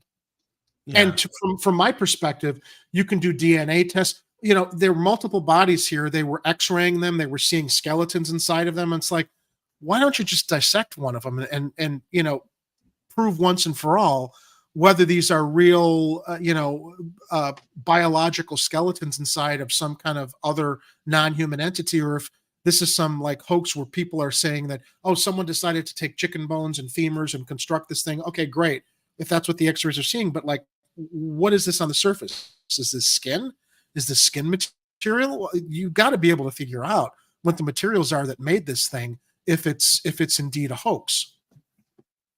Yeah, I forget what the scientists in the live stream were saying about it, but they had a whole live stream that may still be available on YouTube, and somewhere on Reddit someone translated it into English so we could figure out what he was talking about. And I think it's in one of the links in our. I think I have the links in the show notes. The Twitter. Do you have that in your? Yeah. So okay, so let's open up the. It's in the show notes. It's the truth poll status. I'll send it to you in the. Okay, I got it. Okay. All right.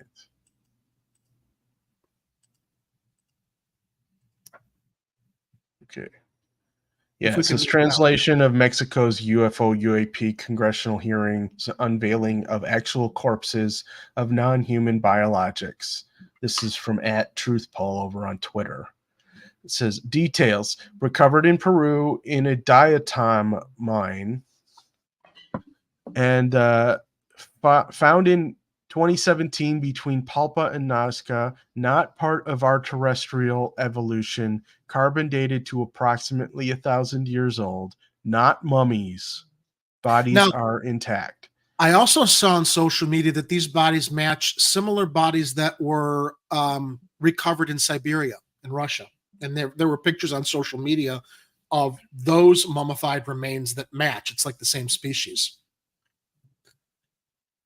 Yeah, so there's going to be people who are always going to be skeptical of this stuff, and then obviously you're going to have people labeling it as a stunt if they don't want you knowing the truth. So that doesn't necessarily mean it isn't a stunt, but like Jerry said, what does Mexico have to gain from presenting this? Other than maybe that they want the world to have their attention because the U.S. State Department has hinted that they might want to attack Mexico. There was video on that Twitter link though. Were you able to you weren't able to play it? Was there video? Yeah, there was video that you could play with the with the translation. That's why I was guiding you to it. Okay, let me play this. Yeah, let's play the video and listen to it. Vamos a presentar dos seres que fueron So we're going to talk about two beings that were found in Peru in a diatomite mine. These are dried up bodies discovered between the cities of Palpa and Nazca in 2017 that have been thoroughly investigated by researchers, journalists, and scientists alike. We're going to find out right now about these bodies, which, according to the scientists who are about to share their findings, are non-human beings that are not part of our Earth's evolution and have no subsequent evolution after they vanished.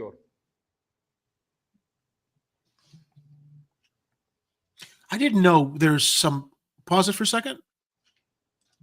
This is news to me about Mexico worrying about America invading Mexico. What was that you mentioned a moment ago? The State Department, well, because of the drug trafficking problem. Oh, okay. The State Department has they're always saber rattling and trying to figure out where the next war is going to be. And if it's not going to be like China or, God forbid, Russia, which we're kind of already in war with Russia, if you really think about it. Proxy war. It's likely to be Mexico, which I don't think anybody really wants. I know half of Americans, some of them travel back and forth to Mexico. Some of them have family there. We have friends. Let me also remind people, this gentleman who's thank you for that clarification, because I wasn't aware of that. This gentleman who's speaking is Jamie Mauson, and he's described as he's a self-described ufologist. And he's the one who brought the caskets into the congressional chamber. So this is not a Congress. This is not a Mexican congressperson speaking. This is the ufologist who we're seeing his words translated in context with the bodies that are being presented.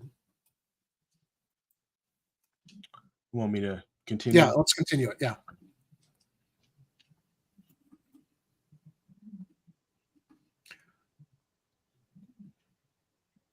According to Mexico's National Autonomous University, who carried out the carbon-14 analysis, these beings are around 1,000 years old, meaning they're not beings that were recovered from birds, crashed UFOs, or anything, but beings that were buried in diatomite mines on Earth. Diatom algae that's over 1,000 years old. Hold on a second. He's getting way ahead of me. Hold on a second. I gotta back up the truck here.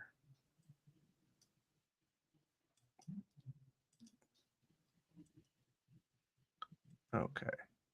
Diatomite is a fossilized algae that's about 17 million years old.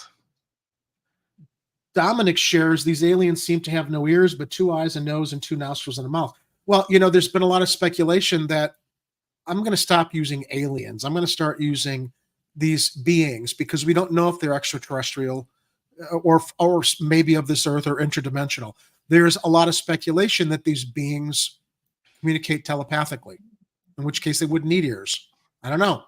Dominic, look, I'm not sharing this stuff because it's like I believe this particular thing is true with what's been revealed in Mexico, but that NASA said, oh, there's no aliens or extraterrestrials, but it still doesn't address interdimensional possibilities or maybe ancient beings that are like, I don't know, like in this earth coming and going, like from an ocean down near Antarctica or something. We don't know. So you've got this ufologist who trots out these bodies that may or may not, be authentic or not. I don't know. We're just presenting new developments because unfortunately here in the United States, there haven't been any major developments since Dave Grush spoke to Congress 3 months ago, at which point we thought the dam was finally going to break.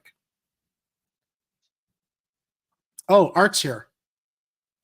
Yeah, we're talking about that, Art. He's working now, and he's on his break. He wanted to say this alien in Mexico is really nothing. Yeah, well, at first we thought it might be something. I was actually sharing all this with Art the other day, Ed, when it broke, because, you know, he's Mexican. And since then, with all these other developments, like, it could very well be just a hoax. Who knows? But yeah, Art, I hear what you're saying. Yeah. But so now this ufologist, let's go back to what Ed is sharing in the translation. Yeah, so he's saying phytoplankton that used to be super abundant back then, and when it disappeared, it got fossilized. Okay. Let's see. Has some really amazing features. It dries up, doesn't let bacteria or fungi grow. Okay. This answers my question. Like, why do these things look this way? So it allowed these bodies to be preserved, all dried up for 1,000 years. These aren't mummies. These are bodies that are whole, that haven't been tampered with on the inside, and they have a series of things that make them really quite extraordinary. And that's the end of that video. Okay. Now, the NPR article that I am able to read from without screwing up my browser references Jamie Maussan, a self-described ufologist, brought 2 caskets into the congressional chambers. As Maussan spoke, 2 men uncovered the caskets to reveal the bodies. We saw that video. Get down, Oreo. Please, I'm trying to read. Maussan and others have presented similar claims about alleged alien remains in the past. Scientists have dismissed them as either ancient Peruvian mummies or manipulated mummies. During Tuesday's hearing, Jose de Jesus Zase Benitez, a forensic expert and a military doctor, walked the Congress through scans of the alleged alien bodies. And there's video here. Are you on the NPR story? Yeah. Okay, let's scroll down. There, he's like showing the testing. This is a forensic expert and a military doctor. Let's play that video. Iniciaré con la descripción de las imágenes que estaremos observando a continuación. Son cuerpos de aproximadamente 60 centímetros de largo, cubiertos de un polvo blanco que mediante microscopía electrónica identificamos como polvo de diatomea. So we've understood now the diatom mine. That's why they've been preserved this way. You know, to me, when I first saw them, I'm like, this like looks like paper mache. Painted paper mache. Well, no, they're potentially the relics based on where they were found because of how the algae in this diatom mine affects, I guess, living tissue, as they explained a moment ago. Así como la ausencia de generación de bacterias, hongos y fauna cadavérica. La presencia de este polvo permite la perfecta conservación por desecación de estos cuerpos, provocando un proceso de conservación natural a través del tiempo, el cual pudimos calcular aplicando la prueba de carbono 14, mismo que señaló. That doesn't look like an extinct animal, Dominic. It looks like a humanoid. Esto hace del lugar del hallazgo de estos cuerpos. And that looks like an MRI that they're scrolling through. Because I have a digital military doctor, the forensic expert military doctor is presenting this.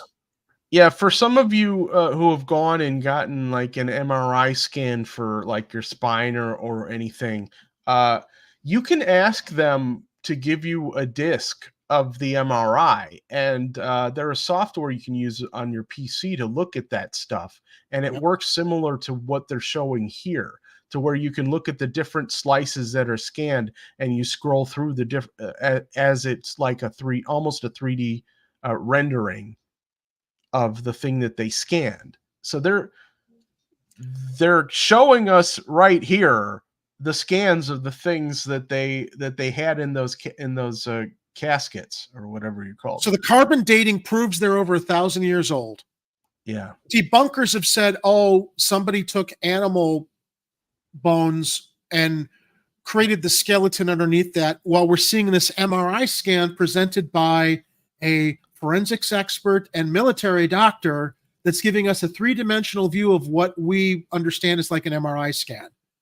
If this is 1,000 years old, this is tough to fake. And again, I'm on the fence. I don't know what to think of this. Although Art feels that, this was a hoax and, we're making jokes in the live chat about this. Is it? Oh, no. I don't know what to make of this. First, I was excited. Then I'm like, this is bullshit. Now, we're looking at the videos and we're like, you tell me. Hard to figure out, man. I thought it was interesting how they were talking about in certain places on the scans there was some type of like seamless metal structures that appear to have been part of their body mechanical structures, and I don't know if that was something that's like some jewelry artificial, or something? some Yeah. implant or something, Yeah. Because they were shown Extraterrestrials, strange phenomena, missing persons, lost continents, myths, and monsters. We examine these mysteries to determine, are they bullshit or not?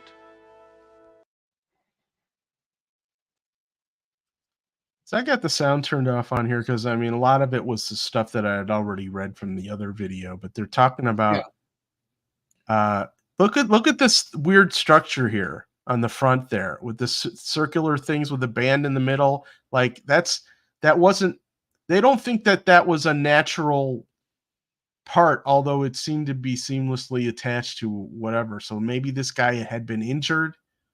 A lot of people have also speculated that these beings, Ed, are like organic cloned. How do you I don't want to call them like robot, not robot. They're just clones. Sorry, we just lost your audio. Did Oreo mute you?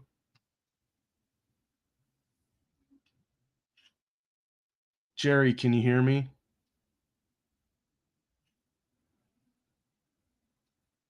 I don't think Jerry can hear me. Jerry, hello. Can you hear me? You're muted.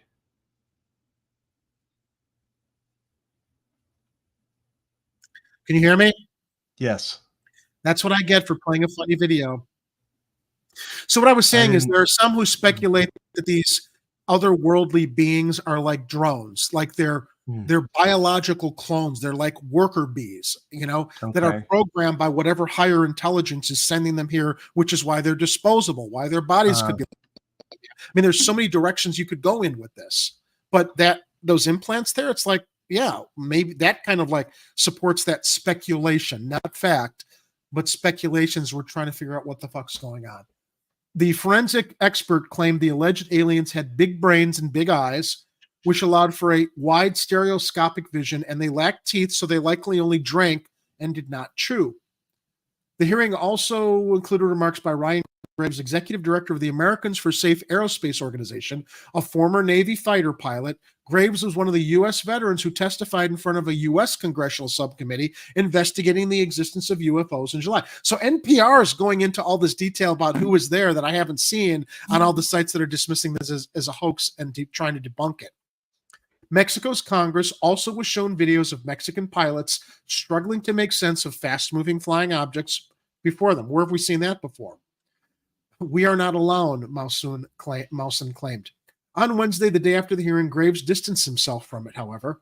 In a post on X, formerly Twitter, he said he accepted the Mexican Congress's invitation, hoping to keep up the momentum of government interest in pilot experiences with unidentified anomalous phenomena, or UAP. Unfortunately, Graves appeared. Now he says, unfortunately, yesterday's demonstration was a huge step backwards for this issue. My testimony centered on sharing my experience and the UAP reports I hear from commercial and military aircrew through ASA's witness program. I will continue to raise awareness of UAP as an urgent matter of aerospace safety, national security, and science, but I'm deeply disappointed by this unsubstantiated stunt. Okay, maybe. What are this forensic military doctors' scans showing us, though? Ed, it's all just is it a stunt? We don't know. But I mean, it would be extremely elaborate stunt, and for what purpose? That's what I keep coming back to. Why would Mexico's Congress indulge in this presentation at the risk and expense of essentially marginalizing itself and what's the word? God, I'm at such a lack for words tonight. Being susceptible to being dismissed as this is all nonsense.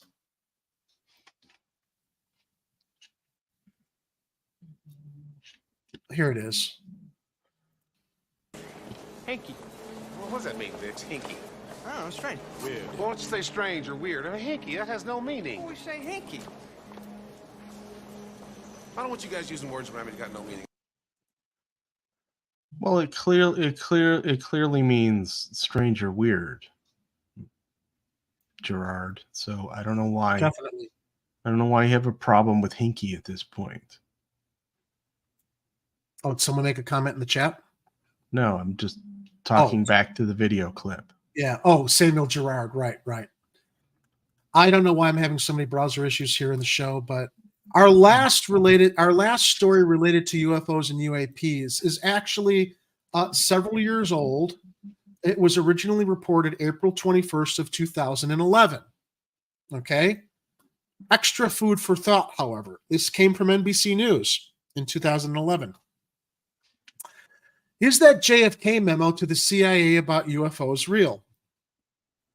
A story that combines UFO cover-ups with the assassination of John F. Kennedy is a gold mine for conspiracy theorists, and that's just what author William Lester says he uncovered while conducting research for a new book on Kennedy, a memo written by JFK and addressed to the CIA in which the president requests confidential information on UFOs. Let's show the memo, Ed, and I'll read from it. Top secret. You gonna read it in Kennedy accent? I will read it. I will read it in John F. Kennedy's voice as best that I can imitate our late departed November 12, 1963. Memorandum for the Director, Central Intelligence Agency. Subject: classification review of all UFO intelligence files affecting national security. As I had discussed with you previously, I have initiated and have instructed James Webb to develop a program with the Soviet Union in joint space and lunar exploration. It would be very helpful if you would hear the high threat cases reviewed with the purpose of identification. If you would have the high threat cases reviewed with the purpose of identification of bona fide as opposed to classified CIA and USAF sources. I'm starting to sound like Elwood Blues. Oh, we lost your audio. Let me continue while we try to get back. your audio. I've got it. I'm back. Oh, wait, you're back. You're back. Okay. You're back. It is important that we make a clear distinction between the knowns and unknowns in the event the Soviets tried to mistake our extended cooperation as a cover for intelligence gathering of their defense and space program.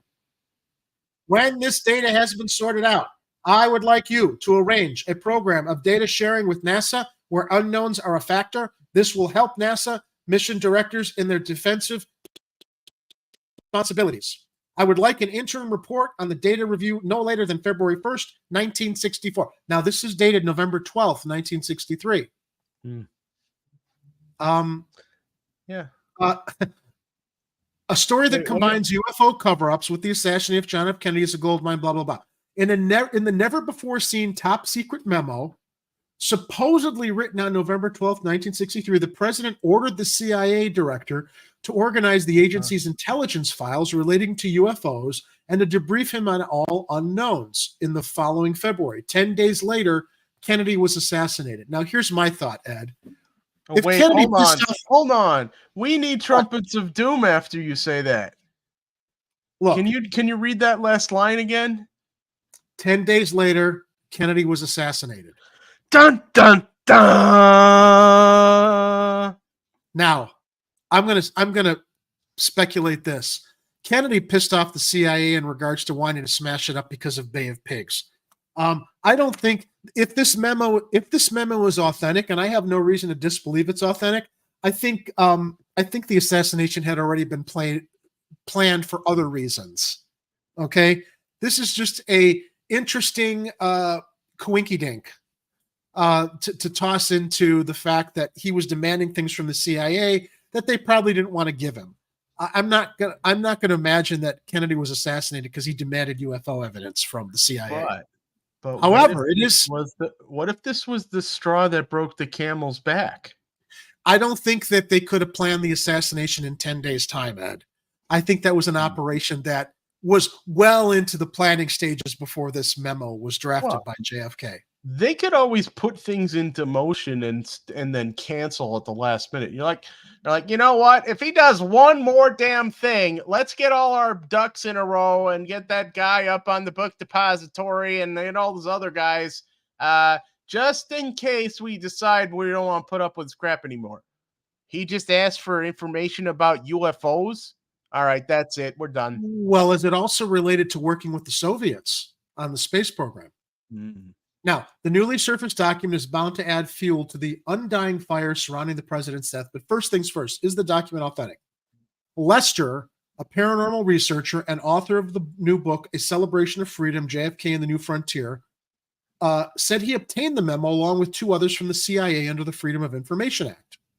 The government regularly declassifies documents after a certain amount of time goes by, and then you have to file a request for those documents, Lester told Life's Little Mysteries, a sister site of space.com.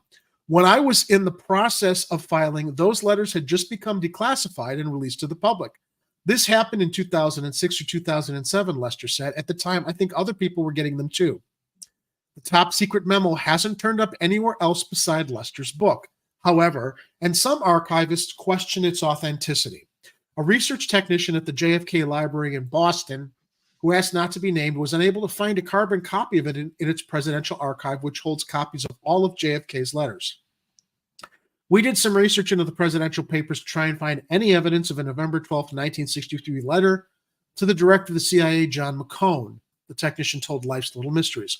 Despite the fact that JFK kept carbon copies of all his letters, even the classified ones, in searching through the president's office files, CIA, NASA, and national security files, we could find no evidence of this memo or anything like it. Furthermore, it doesn't look like other top secret memos Kennedy wrote during his presidency. Something a little odd about it, the technician said. It is sanitized in very odd places, the director's name, the top heading of the document, which usually distinguishes which agency is generating it, and then the tiny top secret print on the top of the letter. Top secret items are usually stamped in large, dark ink on the letter. Lester claims that the new declassified memo is thus the missing link in a conspiracy theory surrounding another document that many conspiracy theorists think indicates that the CIA killed Kennedy to prevent his involvement in a UFO cover-up. However, the second document, and thus the conclusion, is also suspect. This document, called the Burned Memo, was passed to the fringe media in 1999 by an anonymous source claiming to be a former CIA operative. The alleged leaker said he worked for the CIA between 1960 and 1974 and pulled the memo, which experts have never verified as authentic, from a fire when the agency was burning some of its most sensitive files. In the burn, I'm just kind of curious how many other sensitive files from Kennedy's administration were burned shortly after his assassination. In the burned memo, the CIA director at the time, his name is blacked out, allegedly wrote, "Lancer, the CIA's code name for JFK, has made some inquiries regarding our activities which we cannot allow. Please submit your views no later than October. Your action to this matter is critical to the continuance of the group." Now, let's play pretend here, Ed, okay? If we're going with the speculation that there's been a cover-up and non-disclosure for so many years because there are so many agencies involved with reverse engineering this technology, benefiting from it, how it affects the macroeconomics of the world, you could kind of like understand why, well, no, the president wants this information. He can't have it because, others at the top of this elite structure of compartmentalization aren't going to want it because of how disclosure would affect the world. So that's where you've got people that could feed into, well, yeah, maybe there's something to this. I don't know. Given that most historians believe the Byrne memo was fake, however, the connection to the CIA's secret plot to assassinate JFK doesn't stick. Alternatively, even if the Byrne memo was fake, but the newly surfaced memo is real, there are several perfectly logical reasons why Kennedy might have written it. Lester believes the president was interested in UFO intelligence for 3 reasons. First, Lester said Kennedy was concerned that UFOs seen by the Soviets would be misinterpreted by them as being U.S. aircraft behaving provocatively. This may be what Kennedy implied when he allegedly wrote, "It is important we make a distinction between known and unknowns in the event the Soviets try to mistake our extended cooperation as a cover for intelligence gathering of their defense or space programs." The second reason for Kennedy's inquiry could have been his obvious interest in space travel. At the time of this alleged writing, NASA was a new agency, Lester explained, and the whole question of outer space and life in outer space was at the forefront of everybody's thinking. Third, there was a natural concern about UFOs at the time due to a spurt of incidents thought to be sightings. In the 1960s, nearly everyone was interested in UFOs, JFK, NASA, the CIA, and citizens alike. Here's my final thought on this. I think the memo's authentic. I think anybody speculating it led to his assassination is bullshit. That's what I think. And I think the memo's authentic for the aforementioned reasons that they stated. The fact NASA had been created, JFK is the one who was the one who spearheaded the effort to get us to the moon, and that, yeah, the Soviets could misconstrue UFO or UAP activity as being U.S. military operations that could have, advanced problems as we barely survived the Cuban Missile Crisis. I'm looking at the top right, and does that say draft? It kind of looks like it does, yeah. Because if it does, that might explain why it's not formatted like the other requests. Good point. Because this could just be, it could have been a first draft, and then he may have handed it to somebody else to type it up on official stationery or whatever. But yeah, and no, I don't think he got off specifically because of his interest in UFOs. But like I said, maybe it was the straw that broke the CIA camel's back. We just don't know. We don't have enough information. We don't, but I thought in our discussions about UAPs tonight, I thought that was like worth tossing in there because I'd never heard about this before. Yeah, it's a nice little tidbit to throw in at the end of the show here. Now, I have one other follow-up from a previous story that I shared on Tuesday. As soon as my browser starts cooperating with me and I can share the screen. Remember when I went into can you hear me? Yes. Okay. My screen is freezing over here. Remember when I went into great detail about that ticket I got while parked at my handicapped spot? Mm-hmm. And we were talking about the fact that if you have a disabled placard, even a state placard or a Department of Finance issued placard as it relates to having a handicapped parking spot, the ordinance says you are exempt from paying any extra permit fees for stickers and stuff like that. And I couldn't figure this out because I'm thinking to myself, well, wait a minute. We're not paying for parking permits in the neighborhood, stickers to put into our cars. We're supposed to just have our zone on the city sticker when we get our city stickers renewed. Well, lo and behold, what I discovered, Ed, and I shared this with you prior to the show, I got a notification from the city, a reminder that my city sticker is going to be expiring at the end of October. And as soon as the screen presents, is it opening on that end? No, it's not. Come on, man. I'm not seeing it. I'm waiting for the presentation tab to pop up here. God damn this browser. Everything is running fine, and then we'll have to all right, figure here we out go. what Here we go. Because it's important to share what I'm describing here. Okay, so I got a notification from the city.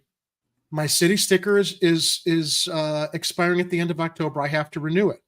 Now, you think, fine, you have to pay for your city sticker anyway. Well, guess what?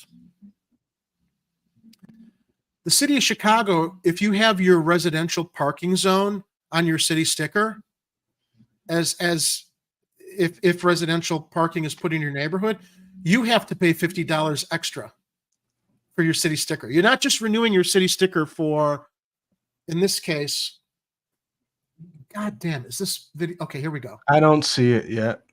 I'm waiting for it to pop up. And I'm going to stop talking till it does, because it's not going to make sense unless you're looking at what I'm looking at. Okay, there it is. Okay, so I usually renew my city sticker for 24 months. If I was renewing my vehicle sticker, which we all have to pay for, it would cost me $190.83. No problem. Oh, but if your zone parking is on it, they're going to charge you $240.83. You're being charged an extra $50 for 2 years for your city sticker, because you've got your residential parking zone on the city sticker. So that, in essence, is the permit sticker that you're paying for your neighborhood, which the ordinance says if you're disabled, you're exempt from having to pay any fees for any residential stickers in your neighborhood. That's the smoking gun. That's the smoking gun right there that I'm trying to find a disabilities attorney to say, hey, they're not following the ordinance. Anybody who's got a handicapped sign is not supposed to get a ticket and is not supposed to be charged extra if the city decides to zone your neighborhood for residential permit parking. Because there's the extra money I've got to pay that I'm not supposed to pay, which is why they issued me a ticket, because I didn't have the zone on my sticker, which I didn't need to begin with, if you follow me.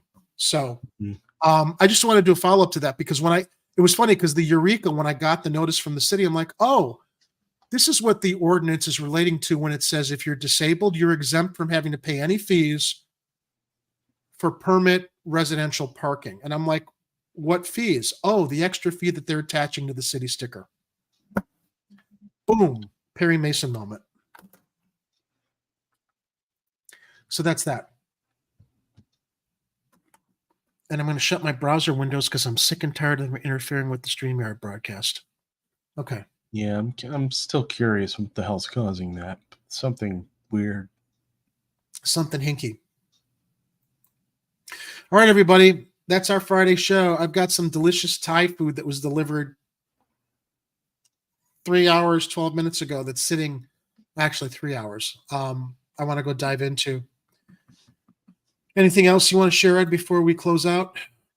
Nothing really to share other than I was thinking of maybe firing up the offset smoker tomorrow. I gotta get some meat for that if I'm gonna do that. Because I hear there's rain in the late evening forecast, but the rest of Saturday is gonna be nice. So, hope everybody can find ways to enjoy their Saturdays. I know some of you might have to work, but for those of you who aren't, take the time you can, take the moments you can to try and breathe and regain your composure and restore yourself to something slowly approaching sanity. Very well said. Thank you, Ed. We'll be back on Tuesday with Ed running the board and hosting the show. Thank you, Ed, for joining me tonight. And until we return on Tuesday, to everyone out there in Chicago and elsewhere, thank you for joining us. Thanks for participating in our live chat. We really do appreciate your participation in the program. And as we go into the weekend, please make sure to watch out for each other, be vigilant, stay safe. And remember, if it's happening on the streets, you will hear about it here on Chicago Corner. So until we meet again Tuesday, as always, stay safe, Chicago. Good night, everybody. Get out of here, you dago bastard! Go on, get your ass out of here!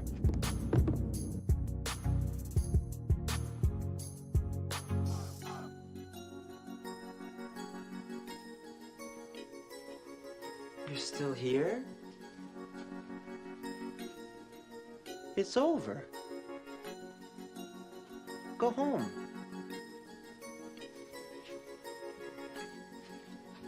Go.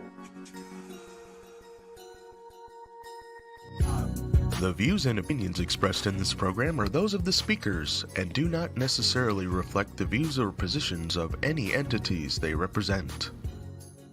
If you would like to be a guest on Chicago Corner, please email our host, Jerry, at chicagocorner.tv.